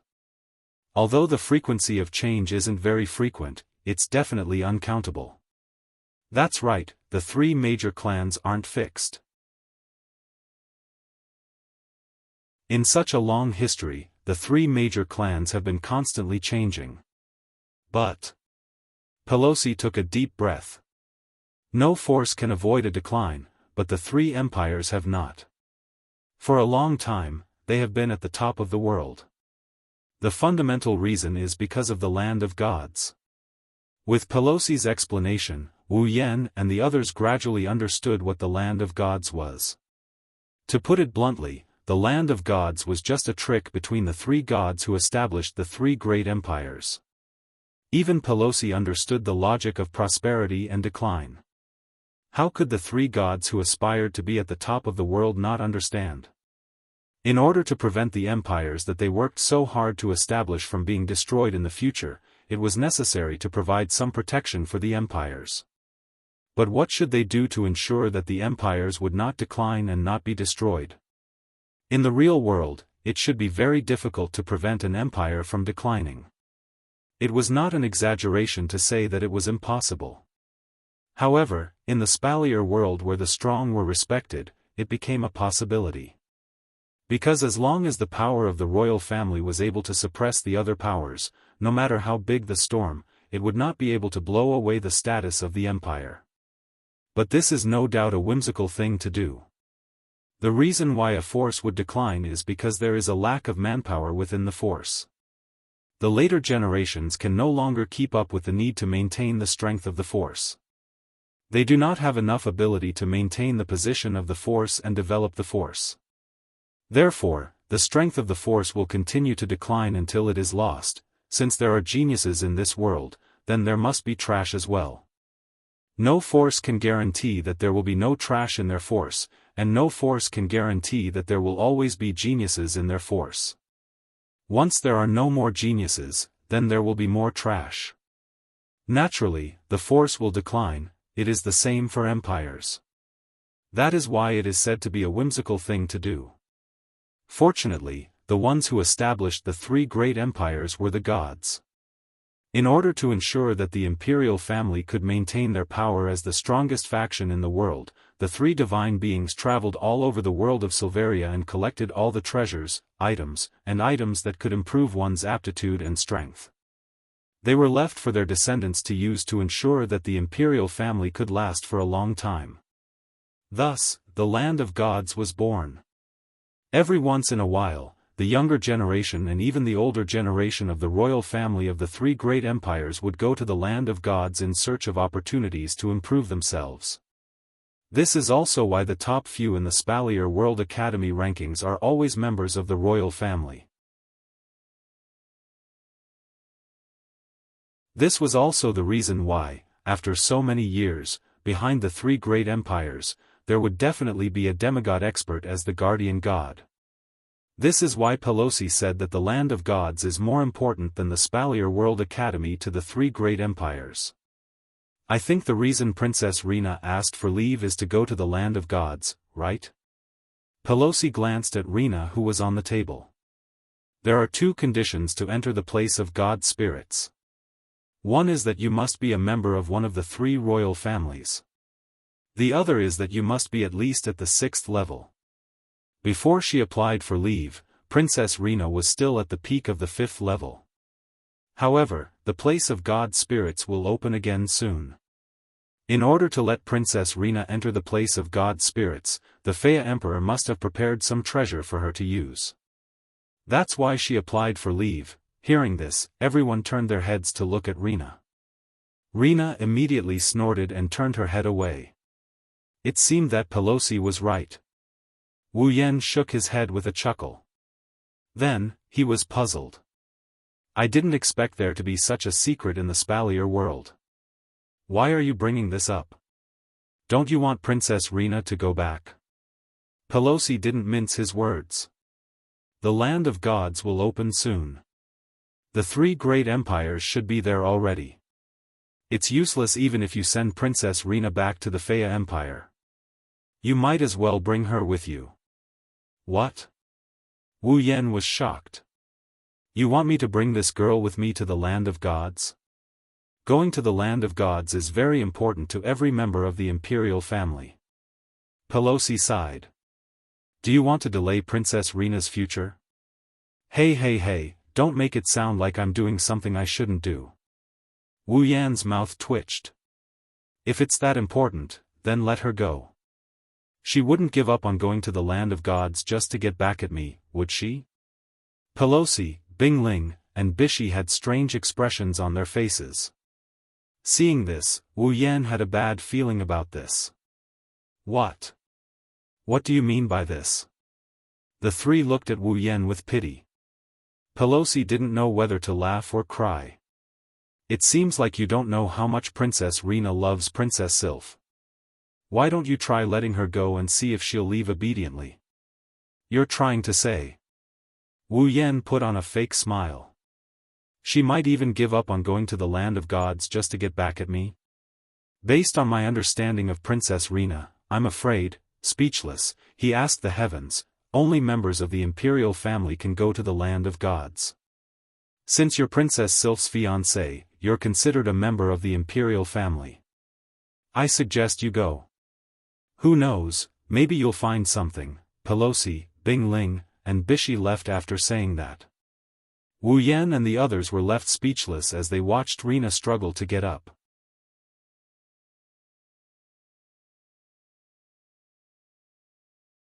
Chapter 1051. Let's go then.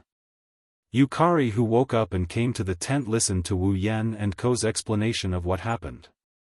Everyone was stunned by her words. Really? Are we really going? Wu Yan looked at Yukari in surprise. He couldn't believe that she would say something like that. That so-called land of divine spirits was left behind by the god-level powerhouses who founded the three great empires for their descendants. Since the things inside can guarantee that the three great empires will not decline for a long time, and even guarantee that the demigod guardian god will continue to be passed down, then it must be incomparably important. Why would they let me go in there? Didn't you just say it yourself? Pelosi said you're the fiancé of the princess, you're a member of the royal family. Yukari covered half of her face with a paper fan. Then it's reasonable for you to go in there, right? Yukari, do you think I can go in there as well? Wu Yan smiled bitterly. Logically speaking, that's right. However, I'm still a person without royal blood. I'm only the fiancé of a princess. Furthermore, we're only engaged.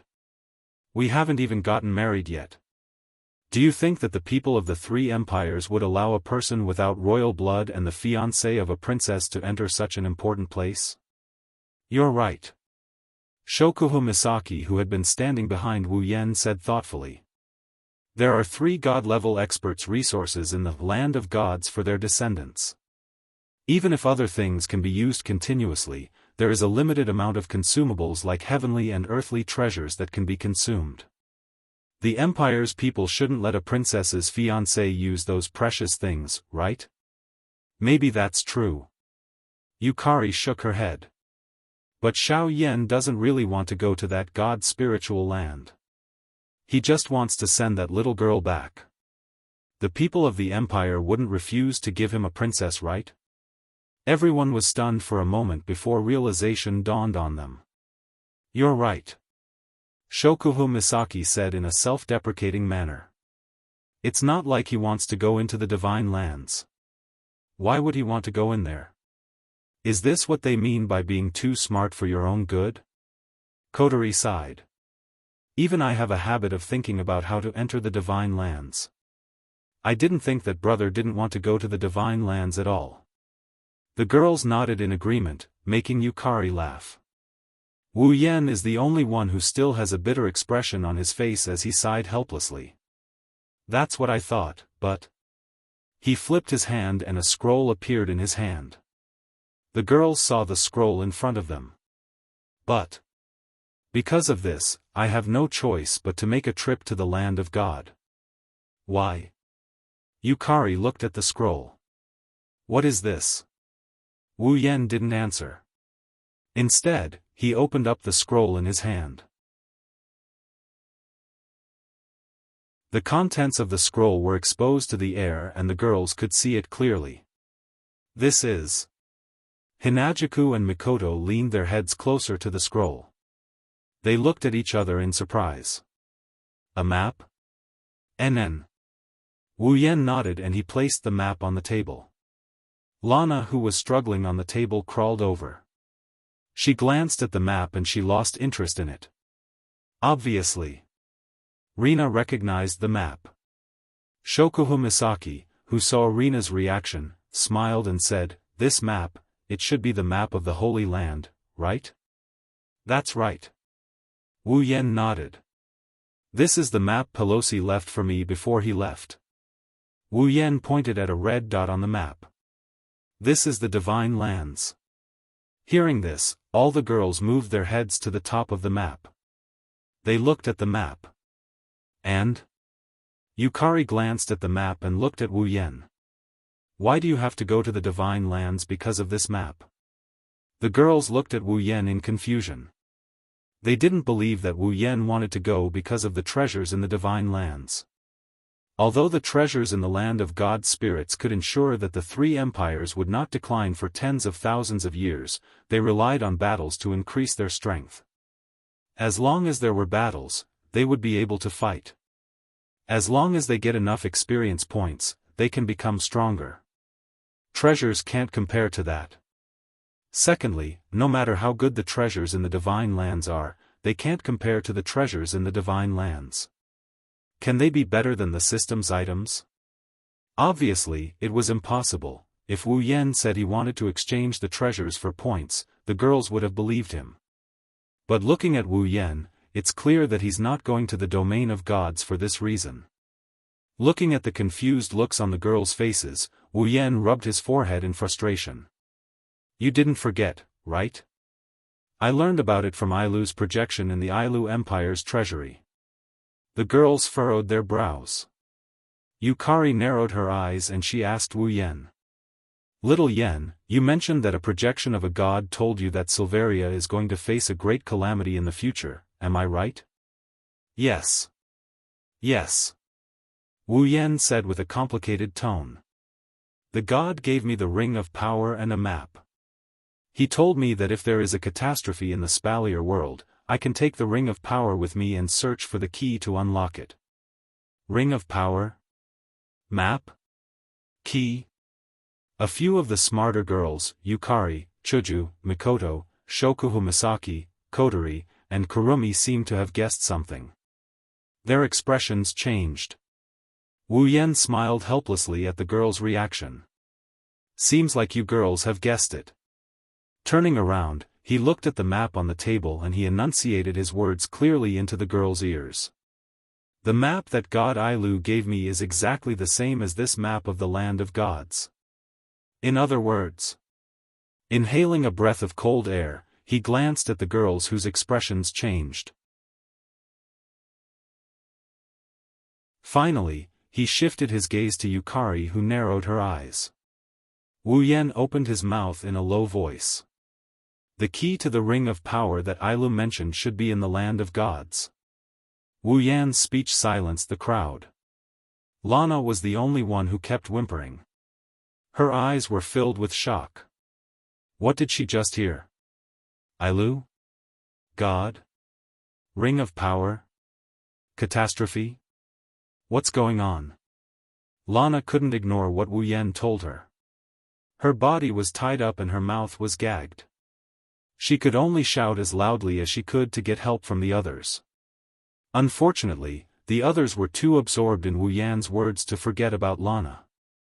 Otherwise, they wouldn't have brought this up in front of her. Looks like we need to confirm it. Yukari spoke first. Her crystal-like eyes turned to Wu Yan. Little Yen, if that's the case, I think you should go to the Holy Land. I want to, but didn't I just say it? Wu Yan looked like he had a headache. It's impossible for the imperial family to allow me to enter the land of gods. No matter what, you have to go. Yukari waved her fan calmly. Go see if there's a chance. If there's a chance, you can go in. Wu Yan frowned. I'm not against it, but Yukari, aren't you coming with me? Yukari. Didn't you say only the imperial family can go? Yukari chuckled. I'm not from the imperial family. Yukari, you're joking. Wu Yan shook his head. If you want to go somewhere, no one in this world can stop you. Purple slowly withdrew her smile and let out a sigh. No matter how powerful I am, I'm still just a demigod. Since the land of the gods is a place built by the gods with their great power, it's impossible for them to not have any means to guard against invasions. Although I'm also a little interested in breaking such means, it's best if I can achieve my goal without having to make a move, so, little Yen, you should go and take a look first. She opened the paper fan in her hand again and covered her mouth. A light flashed in her purple eyes. If we really don't have the chance to enter, then at that time, we'll go and meet this so-called place of gods. Everyone looked at each other and solemnly nodded their heads.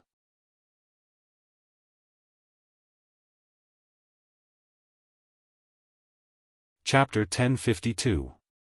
The Spalier world is actually very similar to Earth. It's not that the Spalier world is a planet, the Spalier world is just a flat surface.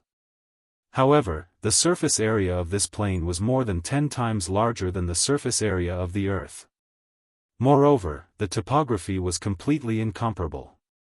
Whether it was in terms of shape or fundamental nature, the difference between the two could be said to be unimaginable. At the very least, people on Earth know that if you go through the sky and the atmosphere, you'll be in outer space, the universe. However, if you ask someone from the spalier world what's outside the spalier world's sky, 99% of them will think you're an idiot, the other 0.1% will be the real idiot. To the people of the spalier world, the spalier world is everything, the sky is the sky, the earth is the earth. No one ever thought about what's outside the sky, no one ever tried to find out where the sun and moon are or how far away they are from the spalier world. There are no rockets or spaceships here. Even though Silveria is home to many cultivators and any one of them could easily become the overlord of the humans on Earth, there is a saying that goes, where there are gains, there are losses.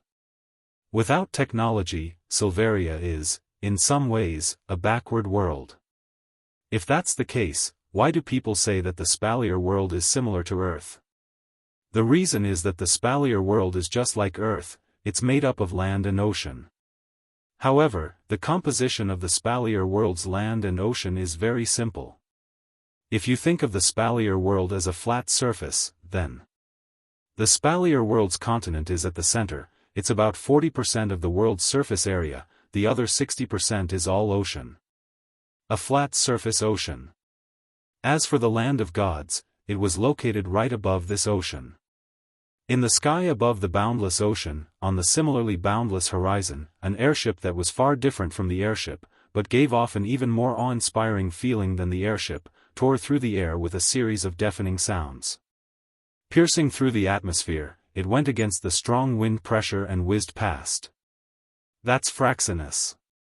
Wu Yan is standing in front of Fraxinus' command room, looking at the map of the land of gods in his hand.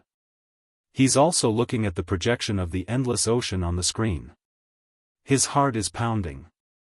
The last time he saw an ocean was in Bloodlust Rampage World. Itagami Island was located on the ocean. It was easy to see the ocean on Itagami Island.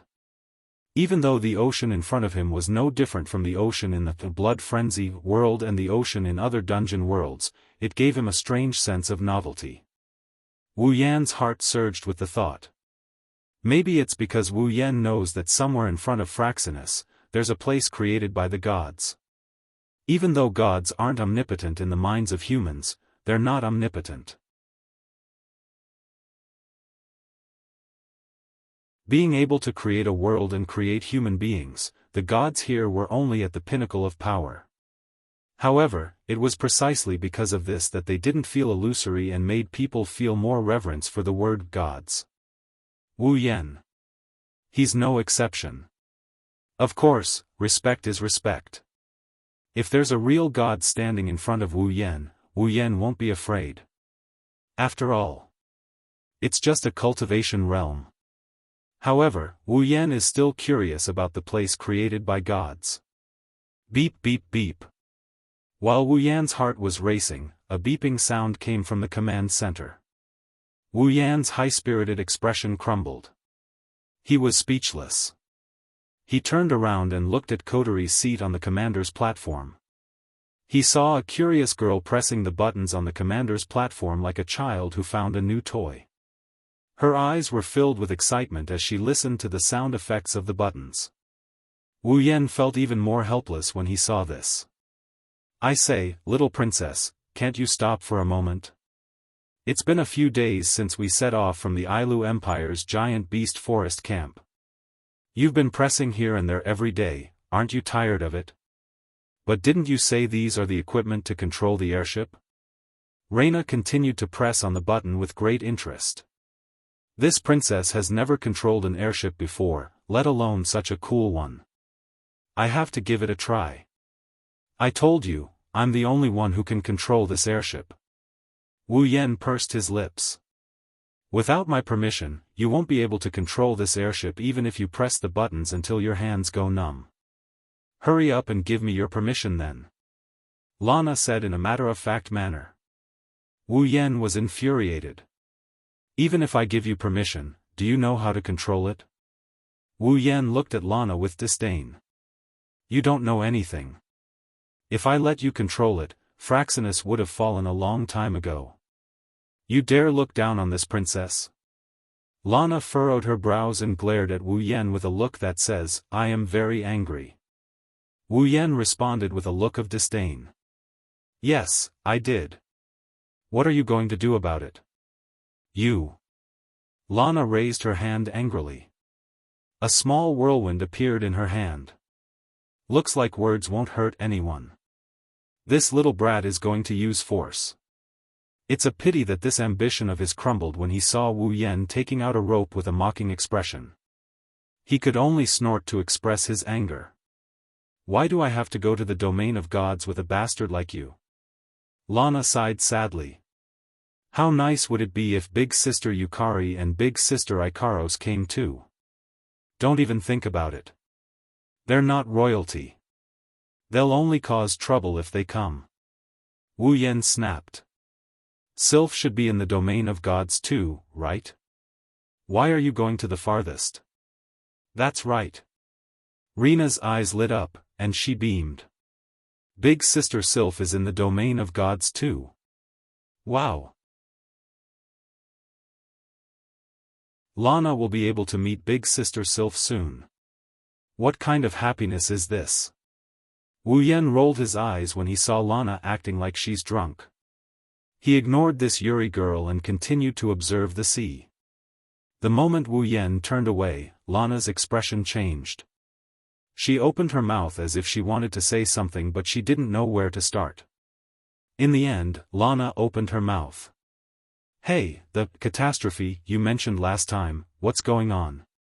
It's best if you don't ask too many questions. Wu Yan didn't turn around.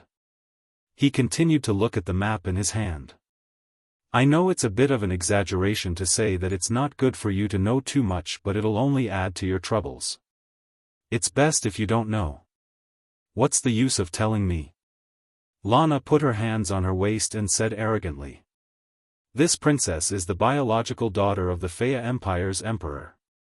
Maybe I can help you out of kindness. Thank you very much, but there's no need for that. Wu Yan glanced at Lana. If we can't deal with this, I'm afraid your Faya Empire won't be able to do the same. Hey! Don't be so arrogant. Lana grumbled. Who do you think you are? You're comparable to the entire Faya Empire. Wu Yan shook his head helplessly. In Rina's eyes, the Faya Empire was no doubt amazing. After all, it was one of the 3 most powerful empires in Silveria. In this world, there was no existence that the Faya Empire couldn't compare to.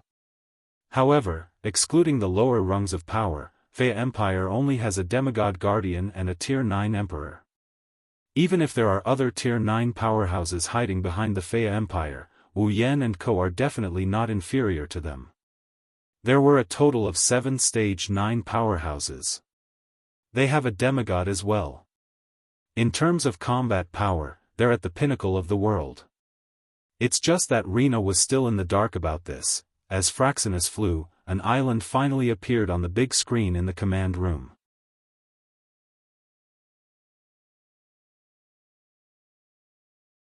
Chapter 1053.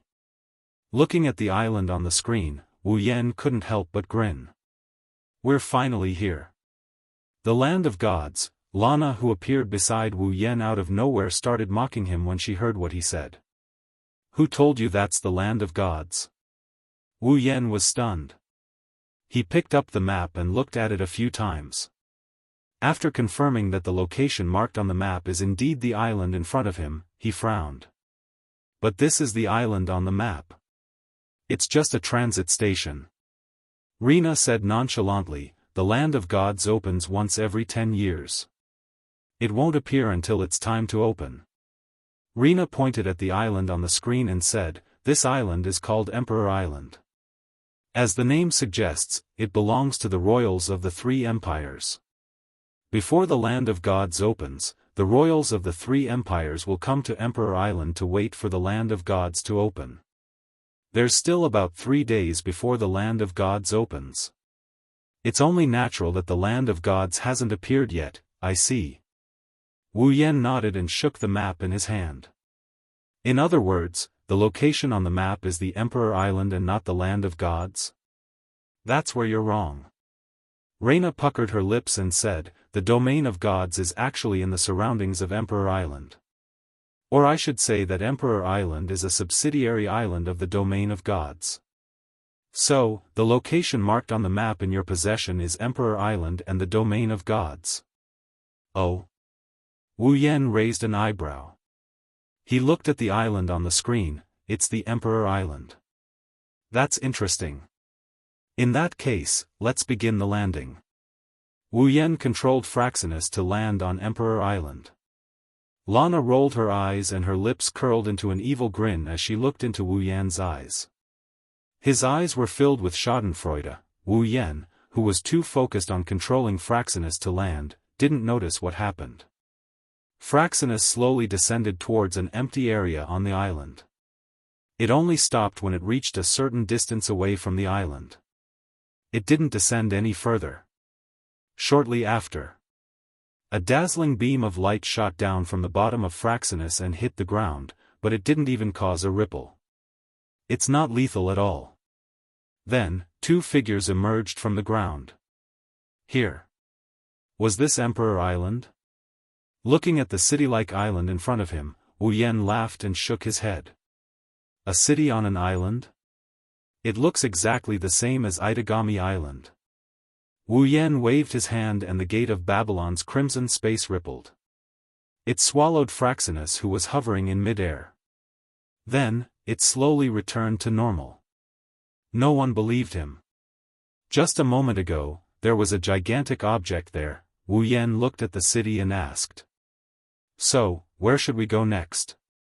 Wu Yan didn't get the answer he expected from Reina. He frowned and looked to the side. Wu Yan froze when he looked at it. Reina, who was supposed to be standing next to him, is gone. She's nowhere to be seen.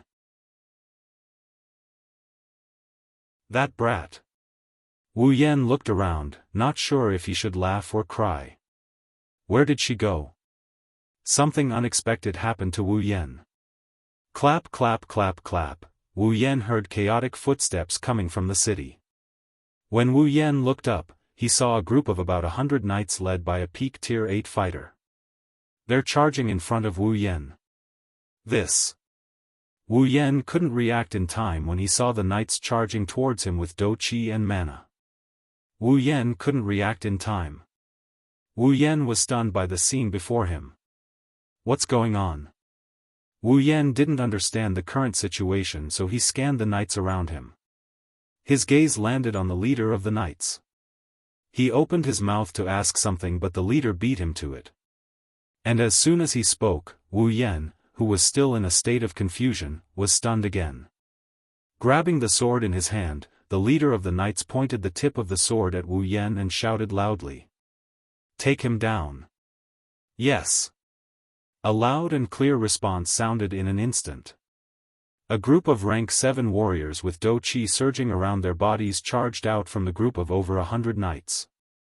Without any explanation, they waved the weapons in their hands and charged forward like a war chariot. From the looks of it, they did not intend to take down Wu Yan as the leader of the knights had said. Instead, they intended to kill or injure him. Seeing a group of rank 7 warriors about to brandish their weapons at him, Wu Yan didn't know what was going on. But that didn't mean he would obediently allow others to step on his head. He didn't make any unnecessary movements. Watching as the warriors charged in front of him and brandished their weapons, Wu Yan raised his head slightly. Pang! An extremely violent flow of magic energy burst out from Wu Yan's body and turned into the most impactful wave in the world, violently crashing into the bodies of those rank 7 warriors. Boom! Ah! With a muffled thud, the group of class 7 warriors seemed to have collided with an incomparably solid wall.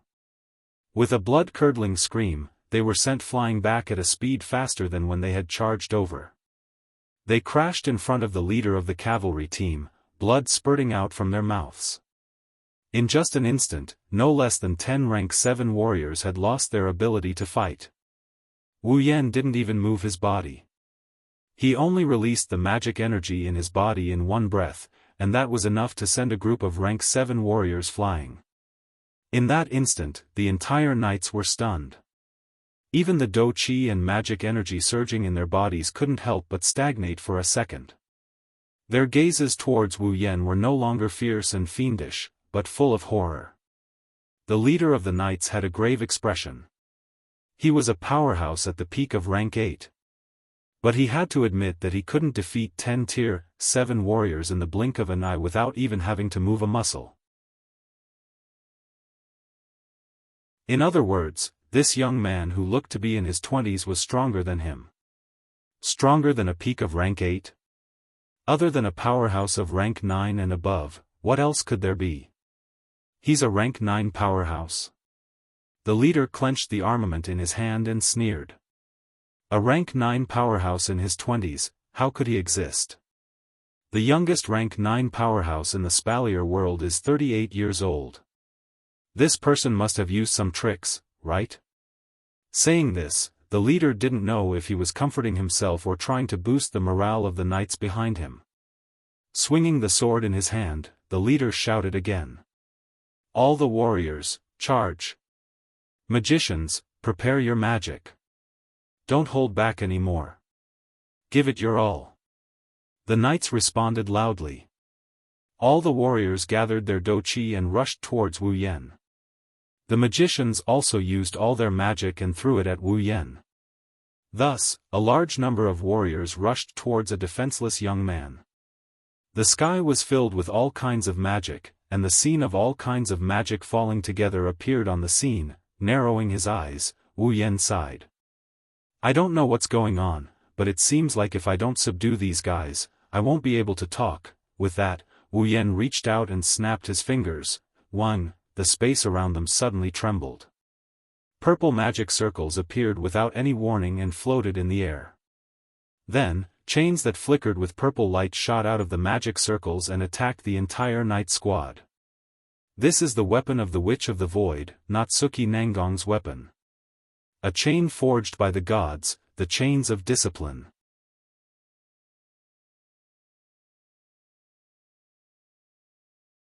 Chapter 1054. With a whistling sound, the entire space at the edge of the Emperor Island was filled with shackles shining with purple light. Ding ding ding ding, amidst the crisp sounds of chains clanging against each other, all sorts of spells that came crashing down from the sky seemed to have their trajectories designed. They landed on the chains of discipline, but they didn't even stir up a single bit of dust. Instead, they only caused a series of muffled clangs. The charging knights didn't even have time to react before the chains of discipline appeared around every single one of them. In the next moment, amidst the chaotic screams, every single one of the knights was trapped by the chains of discipline and hung in midair. Chains? Damn it! Where did these chains come from? Break free! No! I can't break free. What kind of chains are these? Why are they so hard? I can't even break free with my combat chi. Is this an armament? In mid-air, the knights who were hung up by the chains of discipline let out a series of angry roars. Their bodies were still burning with combat chi as they tried to break free from the chains on their bodies. Unfortunately, the chains of discipline was a weapon forged by a deity. Although the deities here weren't god-level experts, they were only deities of the blood-devouring frenzy world. Still, it wasn't something a group of level 7 or 8 people could break free from. If one were to use armaments to rank them, the chains of discipline would be a gold armament. Forget about trapping a group of 7th and 8th stage people, even a 9th stage powerhouse would find it hard to break free from the discipline lock if he didn't have the ability to do so. No matter what, the lock of discipline was Natsuki's proudest ability apart from the Guardian and the space control magic. If it was that easy to break free from, she wouldn't be known as the demon assassin. Save them. Seeing that all the knights were hung in the air by the chains of discipline, the face of the leader of the knights changed drastically. He yelled at the mages behind him. However, as soon as he yelled, the space around the mages rippled with purple magic formations. The chains of discipline rushed out like purple pythons. They coiled around the mages of the knights. Then, after the knights, the mages were all hung in the air. The knight leader's expression changed again and again until it was replaced by shock. The cavaliers. Every single one of them was at least level 7. However, such a team was taken down in such a short period of time. Could it be that this ridiculously young man was really a level 9 powerhouse? As this thought flashed through his mind, the leader of the knights did not have time to react. His vision blurred, giving him a fright. Taking a few steps back, the knight leader saw that the level 9 young man was standing in front of him, looking at him with a smile that wasn't a smile. You.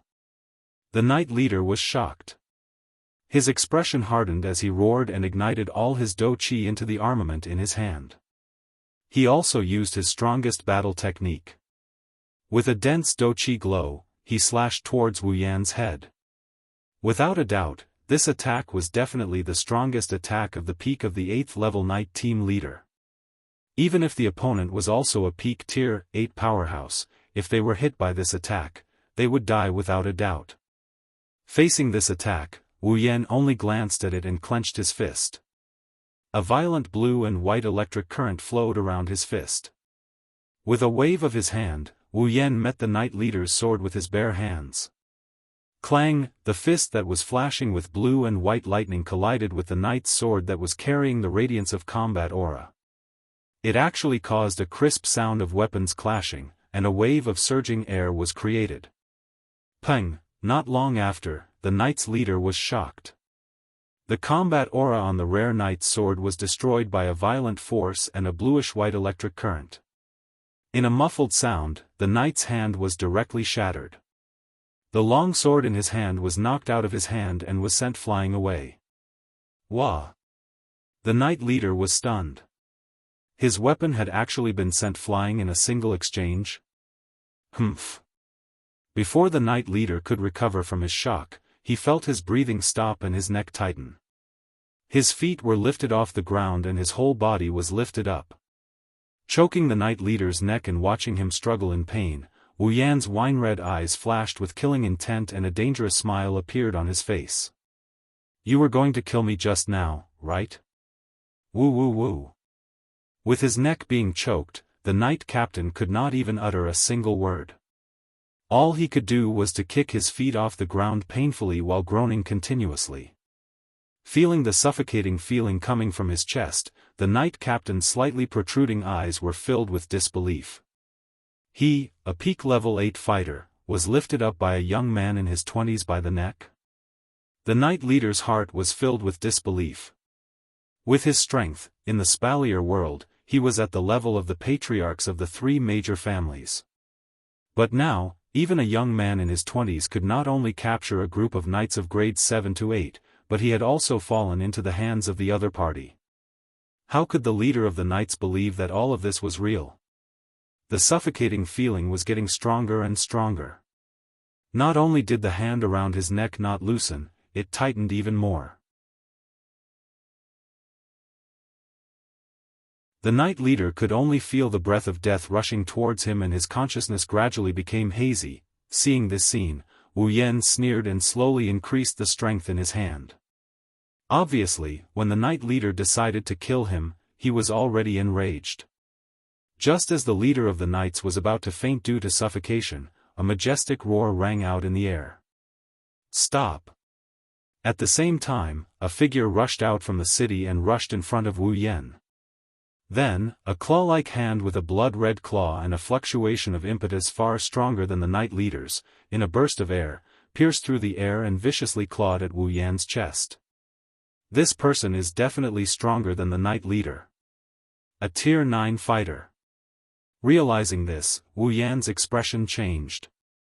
Without any hesitation, the blue and white electric current surged into his fist again and the thunder-light fist was swung again. In the blink of an eye, it met the incoming claw. Bang! A loud muffled sound reverberated in the air. The violent collision between the lightning fist and the claw shadow caused the ground at the center of the collision to crack for nearly 10 meters. The ground caved in and formed a crater. Gravel and dust were swept away by the shockwave of the impact, blowing away the leader of the knights. On the fist, a force that was not inferior to his own continuously passed through his arm and into his body. Feeling the violent surge of power that was enough to seriously injure a Tier 8 fighter, Wu Yan's face flashed and the blue and white electric current in his hands suddenly became brighter. Bang! With another muffled sound, the lightning fist finally suppressed the blood-colored claw shadow. With a tremor, the claw shadow was broken, and the owner of the claw was knocked back. Bang bang bang, the attacking figure was immediately sent flying. His body touched the ground repeatedly and his heavy footsteps left a basin-sized pit in the ground. It was not until he was pushed back for nearly 20 meters that the figure stopped. He raised his head and looked at Wu Yan with incomparable surprise, as if he could not believe this result. At this time, Wu Yan finally saw the attacking figure clearly, wearing a gorgeous fluffy robe and a crown on his head. The person who came was a middle-aged man about 40 years old. He was very tall and strong like a bear. The light and ferocious aura that flashed in his eyes constantly told others that he was definitely not an ordinary person. At this time, the majestic middle-aged man's body was still surging with dou qi. Behind him, a faintly discernible beast shadow was fluctuating, causing Wu Yan's eyes to show a hint of surprise. That was a beast battle technique?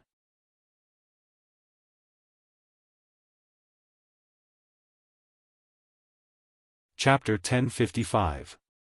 A beast battle technique. A battle technique unique to the Baruba Empire. Wu Yan didn't know much about beast battle techniques, but that didn't mean he didn't know anything about them.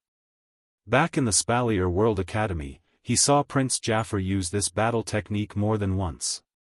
It was said that this battle technique was created to mimic the fighting style of wild beasts. Only the people of the Baruba Empire knew how to use it.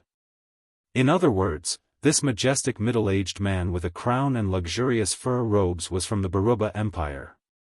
Furthermore, from the middle-aged man's attire and his Tier 9 strength, it could be seen that his status was definitely not lower than his strength. Sizing up the middle-aged man standing in front of him, Wu Yan's eyes flashed with the unique light of the system's perception. Geda? Baruba, level 84, Wu Yan frowned at the information he got from the system. He lowered his head as if he was thinking about something. Level 84 and his surname is Baruba? He looked at the middle-aged man, Geda. Wu Yan sized him up and his lips curled into a grin. He had a rough idea of who this person was. On the other hand, Geda didn't look at Wu Yan right away. Instead, he looked at the knight captain who was lying on the ground, panting heavily.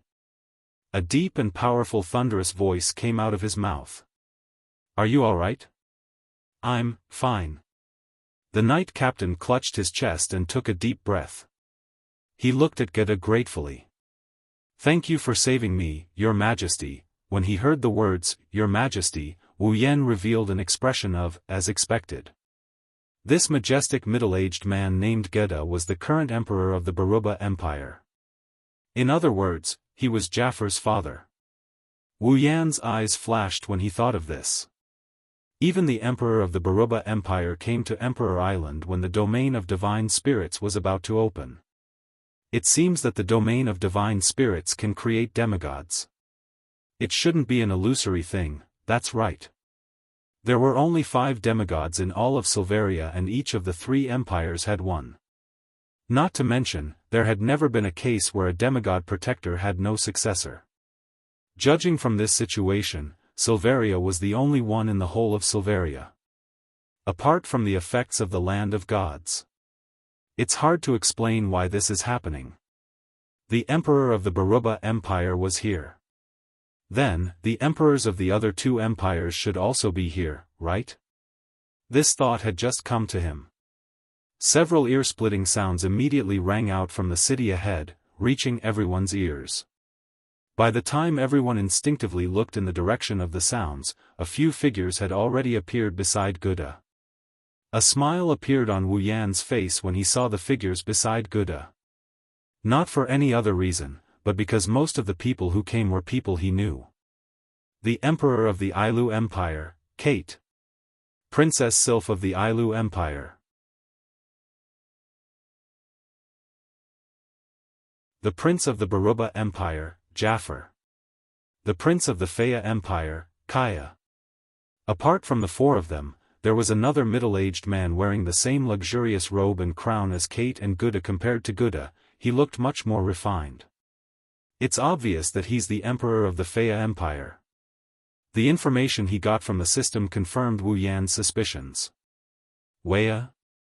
Faya, level 86, level 86.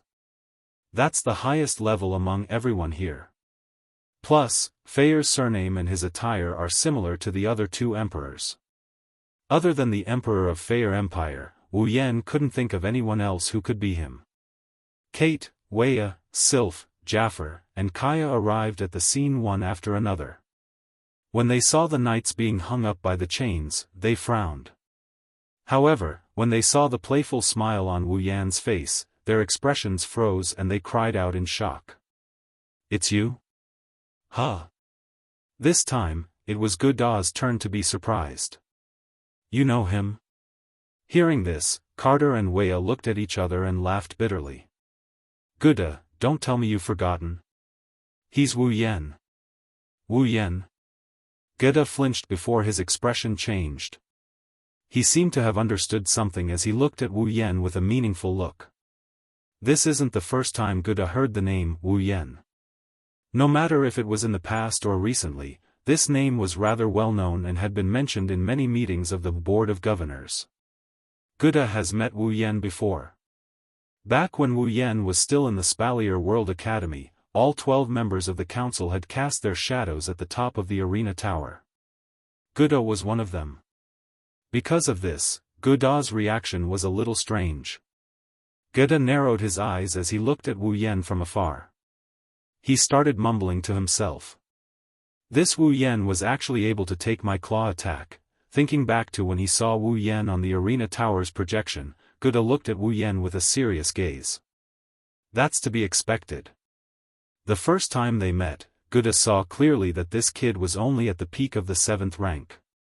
He could easily crush him to death. Although he didn't meet Wu Yan again, there's no way Guda didn't know about Wu Yan's achievements. Including the fact that he killed the peak of the 8th rank Marcus and Andrew. Now, they finally met for the second time. The existence he could easily crush back then was able to take his claw attack unscathed. Even though Guda used less than 70% of his strength in that attack, it's not something a peak of the 8th rank can withstand. Guda was even forced to retreat. 9th rank. Guda took a deep breath to suppress the shock in his heart. Guda couldn't help but be shocked. After all, the first time they met was only a few months ago. How did he go from peak of the 7th rank to the 9th rank in a few months? If word got out, Guda would be drowned in laughter without hesitation. But that's the truth. For a moment, Guda's emotions were complicated, not to mention Guda, even Carter and Waya, who had vaguely sensed something, had their expressions fluctuating. Although they had heard the Thunder King mention this during the school meeting, they did not really believe it. Now, it seems like they have no choice but to believe it. Wu Yan. Kaya and Jafar were shocked. "Why are you here?" Sylph didn't say anything, but she looked at Wu Yan with a questioning gaze. Wu Yan scratched his face and shrugged. "Well, there's something I need to do. As you can see, I was beaten up as soon as I arrived." Kaya and Jafar were stunned by Wu Yan's words. Carter, who recovered from his shock, laughed bitterly. "Let's not talk about why you're here. This Emperor Island belongs to the 3 empires. Only members of the 3 empires' imperial families can come here, and only airships bearing the emblems of the 3 imperial families can land here. You must have driven your special airship here recklessly. That's why you were surrounded and beaten up, isn't it?" Wu Yan finally understood why this happened. He didn't know whether to laugh or cry at the same time. I thought airships with the emblems of the three empires can't land here? Rena, that little brat, since she didn't tell me something so important, she must be asking for a beating. Rena? The three emperors, 2 princes, and 1 princess were stunned. They didn't expect to hear that name here. Big Sister Sylph.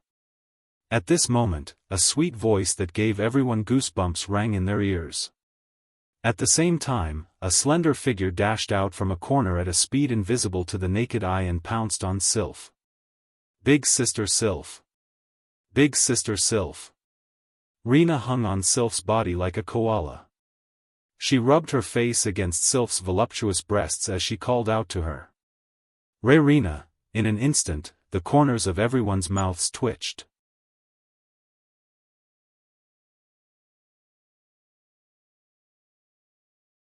Chapter 1056. The atmosphere that was originally a little heavy suddenly dropped to the freezing point. Kate, Geda, Weya, Ka, and Jaffer were stunned when they saw Rena rubbing her head against Sylph's chest. Even the knights who were still struggling in the air were stunned. Their eyes were wide open and their mouths were agape. Wu Yan had a hunch that something like this was going to happen. His face turned red and he almost laughed out loud. Like an ice queen, Sylph never showed her emotions on her face.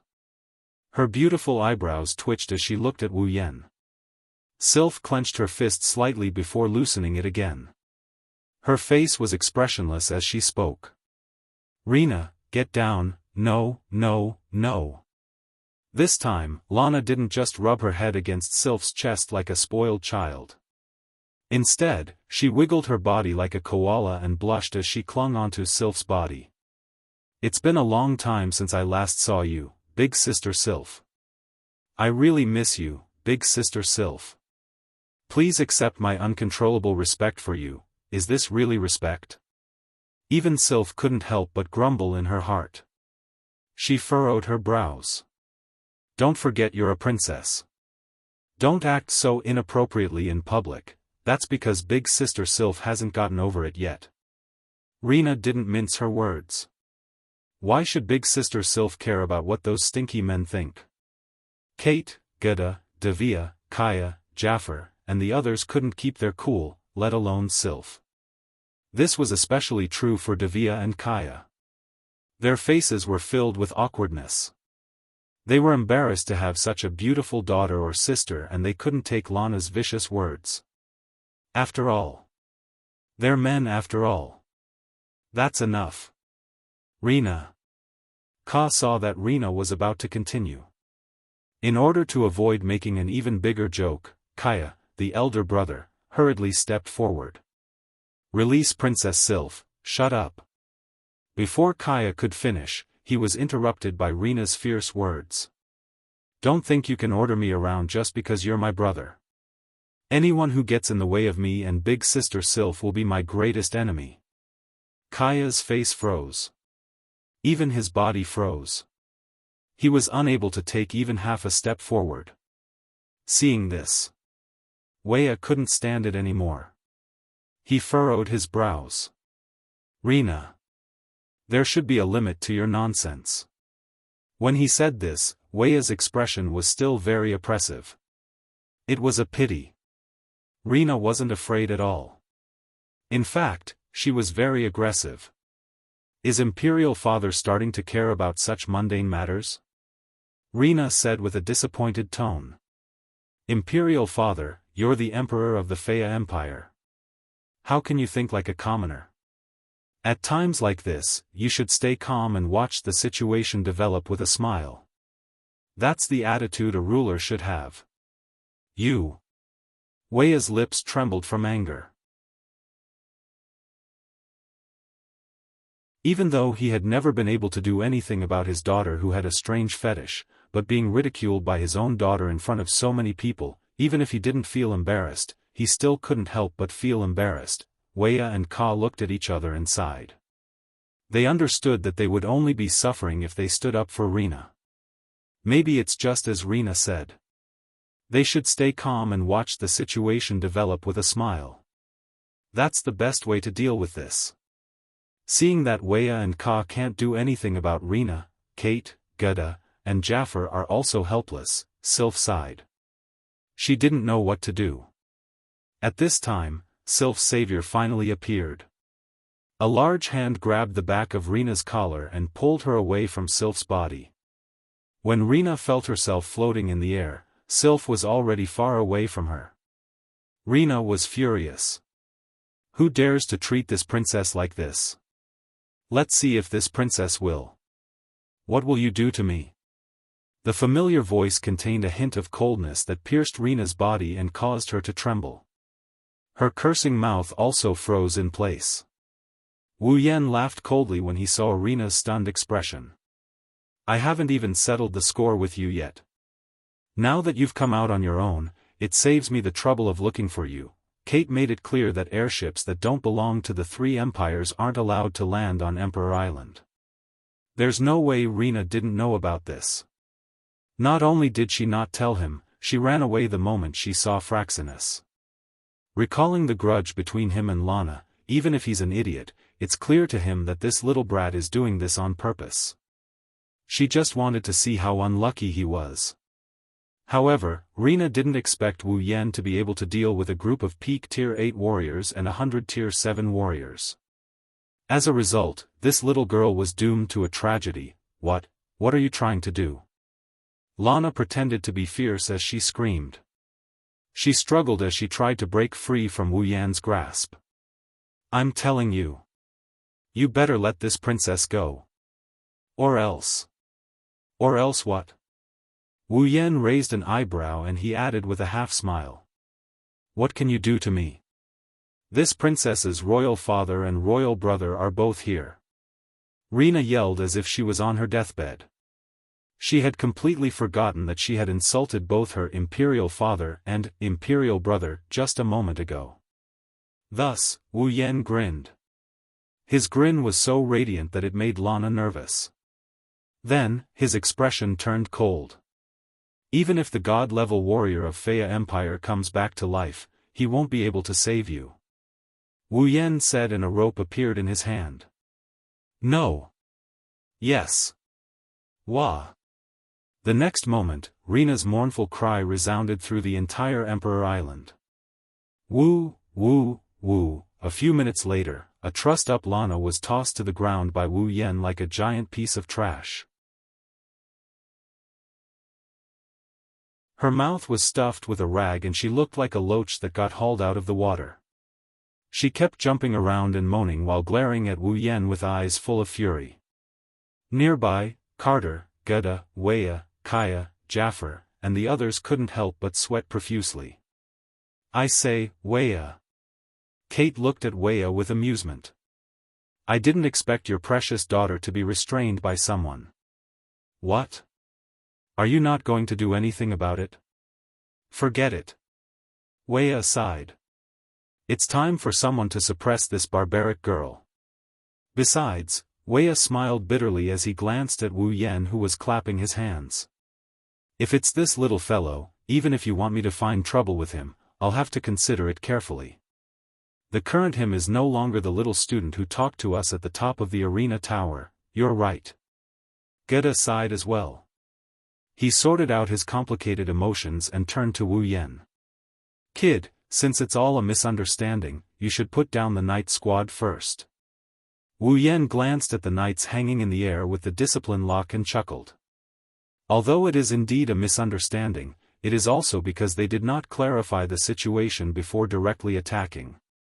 If the person who came today was not me, I'm afraid that under their merciless attacks, the person who came would have at least been seriously injured, right? Kate and the others were stunned speechless.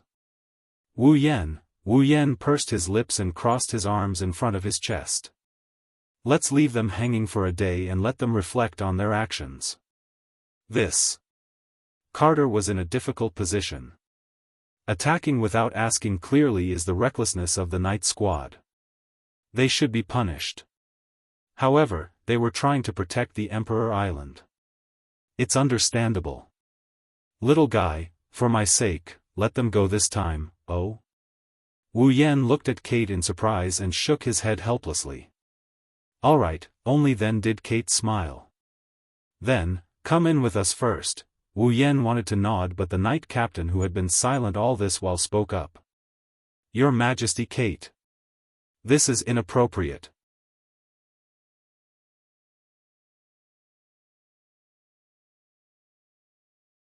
Chapter 1057. Your Majesty, Kate. That's inappropriate. The knight captain's sudden words startled everyone.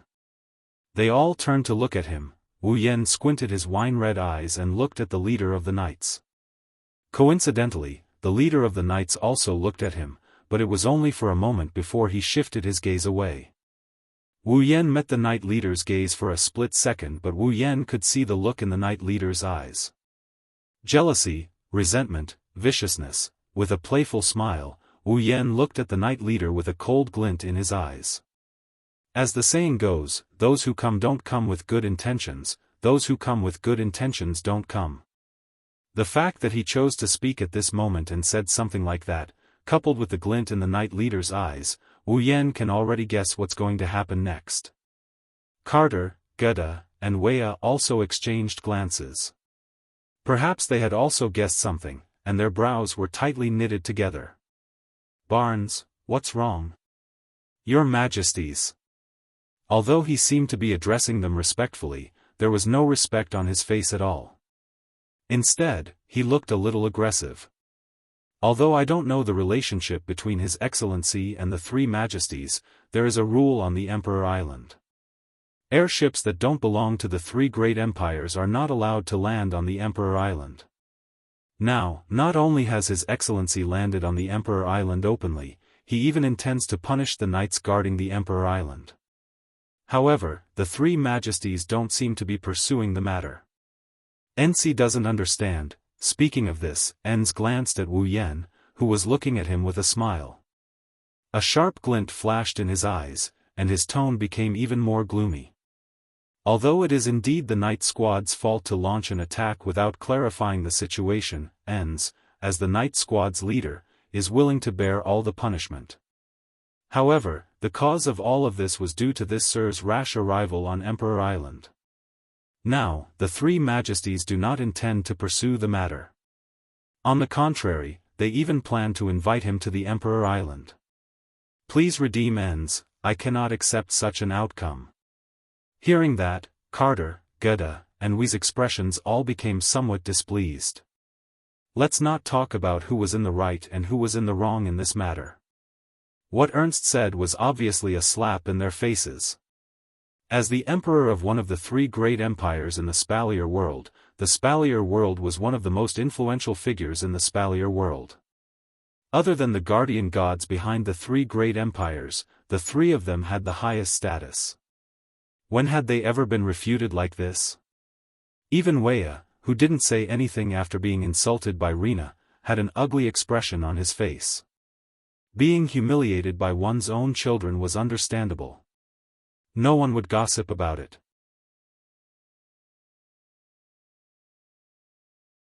They might even be praised for cherishing their children. But to be humiliated by an outsider like this, where would Imperial Entertainment's face go? However, Ensi's words were very reasonable and reasonable. No one could find fault with them. If they were to make trouble at this moment, the ones who would be embarrassed would be the three emperors. What's more, Enza's position was somewhat special. He wasn't a member of any of the three great empires' royal families, nor was he a member of any of the outside forces. He was a protector of the Emperor Island. When the domain of gods was first built, the three great gods each sent their most trusted aides to the Emperor Island to take on the heavy responsibility of protecting the Emperor Island.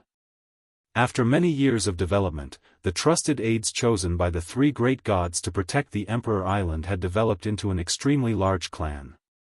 Their clan's power was no weaker than any of the 9 great clans. In fact, they were slightly stronger than the three great empires' royal families. Because this clan had been responsible for protecting the Emperor Island for generations, they were known as the Guardian Clan. In name, the Emperor Island belonged to the three great empires' royal families. But in reality, the ones who made the decisions on the island were the Guardian clan. The three great gods gave them the mission of protecting the Emperor Island. At the same time, they were also responsible for supervising the three great empires' royal families before and after the domain of gods was opened. After all, anyone could be biased. It was hard to guarantee that the royal family wouldn't play tricks in order to gain more benefits from the domain of gods. With the mission of the three great gods and the Guardian clan's achievements in protecting the Emperor Island for generations, even the three great emperors couldn't casually cause trouble for the Guardian clan on the Emperor Island. And this Ensi was a member of the Guardian clan. Therefore, Carter, Gouda, and we couldn't pretend they didn't hear him. If Ensi was being unreasonable, no one would dare to complain if they punished him. But Ensi's question wasn't wrong. In fact, it was very reasonable. Even if his tone was a little harsh, the three great emperors couldn't cause trouble for him because of this. At that moment, Kite was the first to speak and calmly explained. It's normal for you to have such thoughts. But you said it yourself, airships that don't belong to the three empires aren't allowed to land on Emperor Island. Even though the airship this brat is on isn't from the Imperial family, he's still a member of the Ailu Imperial family. He should have the right to land on Emperor Island, right? A member of the Ailu Imperial family? Ensi was taken aback for a moment before asking. Your Majesty Carter, please forgive this humble one's offense. As far as I know, there's no such person in the current generation of the Ailu Imperial family. Kate's expression became even more displeased. She opened her mouth and was about to say something when Sylph suddenly raised her head and spoke. What's the matter? He's my fiancé. Ensi was stunned. Seeing this, Kite also smiled. Sylph got engaged to this little guy not long ago. That's why he's Sylph's fiancé.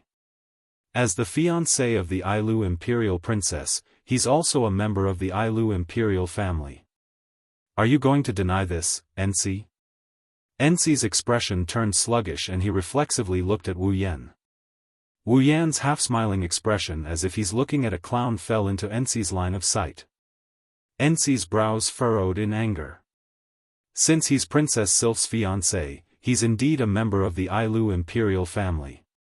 He has the right to land on the Emperor Island. Ensi changed the topic.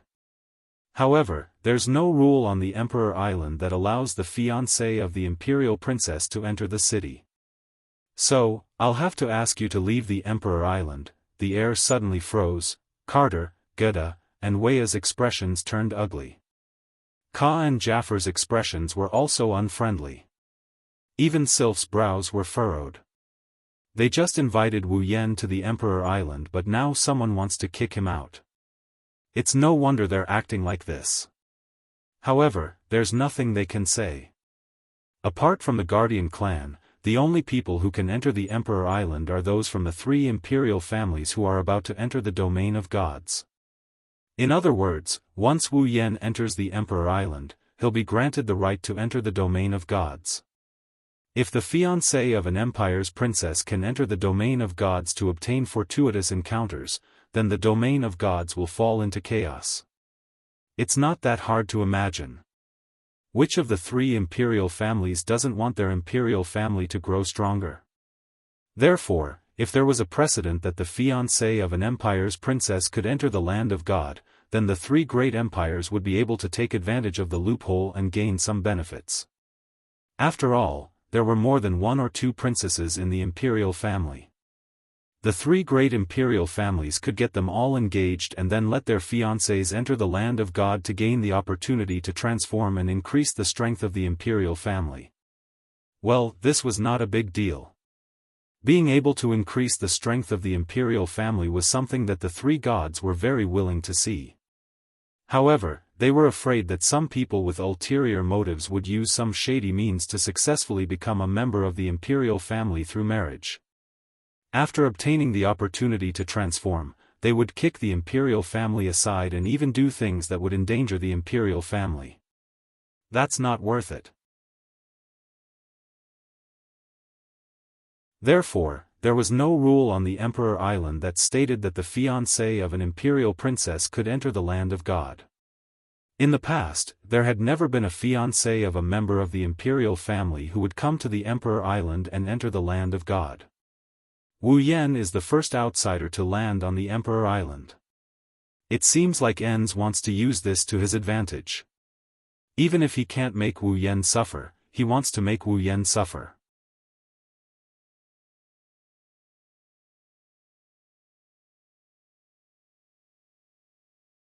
Chapter 1058. Kate, Geda, Weya, Ka, Jaffer, Sylph, and the others were speechless. Ench glanced at the expressionless Wu Yan with a pleased expression. Enzi was a member of the Guardian clan. The Guardian clan was chosen by the gods who had created the three great empires to be the guardians of the land of gods. They were responsible for protecting the entire land of gods and the Emperor Island. Apart from that, the three gods also gave the Guardian clan the right to supervise the royal families of the three empires before and after the opening of the divine lands. It sounded very powerful, but in fact, only the people of the Guardian clan knew that their clan was only a dispensable existence. As the guardians of the place of God selected by the gods, the Guardian clan could be considered as the pavilion closest to the water enjoys the moonlight first. They also possessed the qualifications to enter the place of gods. This was also the reason why a clan that had been stuck on an isolated island overseas could develop to a level comparable to the 9 great clans of the Spalier world and even the 3 royal families. The Guardian clan was different from the 3 great imperial clans. As long as one had the blood of the 3 great imperial clans flowing in their veins and possessed a strength of the 6th level, they would be able to enter the place of gods. The Guardian clan had a limited number of people who could enter the place of gods. However, it also allowed the Guardian clan to develop to the point where it could stand shoulder to shoulder with the top 12 forces of the Spalier world. From this, it could be seen how precious the land of gods was. As for the Guardian clan guarding the land of gods, how awe-inspiring would that be?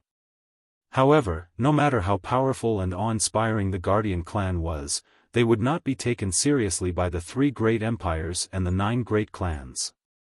That was because even though the Guardian clan was powerful, they had an eternal limitation. Every member of the Guardian clan could not leave the Emperor Island for the rest of their lives. In other words, the Guardian clan. He could only move about on the Emperor Island, such a family. Even if they were as powerful as the 3 royal families and the 9 great clans, how could they be targeted by others? In any case, the Guardian clan had no way of leaving Emperor Island, right? Because of this, the Guardian clan's position was very awkward. Although they were impressive, they could only be impressive on the Emperor Island. It was only during the opening of the realm of gods that they had the chance to show off. But they were very weak. How could they be mentioned in the same breath as the 3 royal clans and the 9 super clans? This was a position that was neither high nor low. This caused the Guardian clan members to feel resentful. Although not all of them felt resentful, most of the Guardian clan members felt the same way. And this Barnes. It was precisely this person who possessed such resentment. Originally, at least on the Emperor Island, Enz could still act like a tyrant and vent the resentment in his heart. This was especially true when the god spirit land was open. Relying on his duty as a Guardian clan, Enz had made things difficult for the people from the 3 imperial families. This also made Enz high-spirited. Because of his high spirits, he was so pleased with himself that he lost his sense of measure. When Wu Yan landed on the Emperor Island, Enzi immediately gave the order to capture him, leading to the subsequent events. Therefore, instead of saying that Wu Yan's rash landing on the Emperor Island caused all of this to happen, it was more accurate to say that Enz was immersed in the pleasure of venting his anger. If Wu Yan was merely an insignificant intruder, then he would have fallen into Enz's trap. Unfortunately, this time, Enz kicked an iron plate. It was because of this iron plate that Enz developed resentment in his heart. In addition, Enz was a famous figure in the Guardian clan, a peak 8th rank powerhouse. Yet, he suffered in the hands of a brat in his eyes.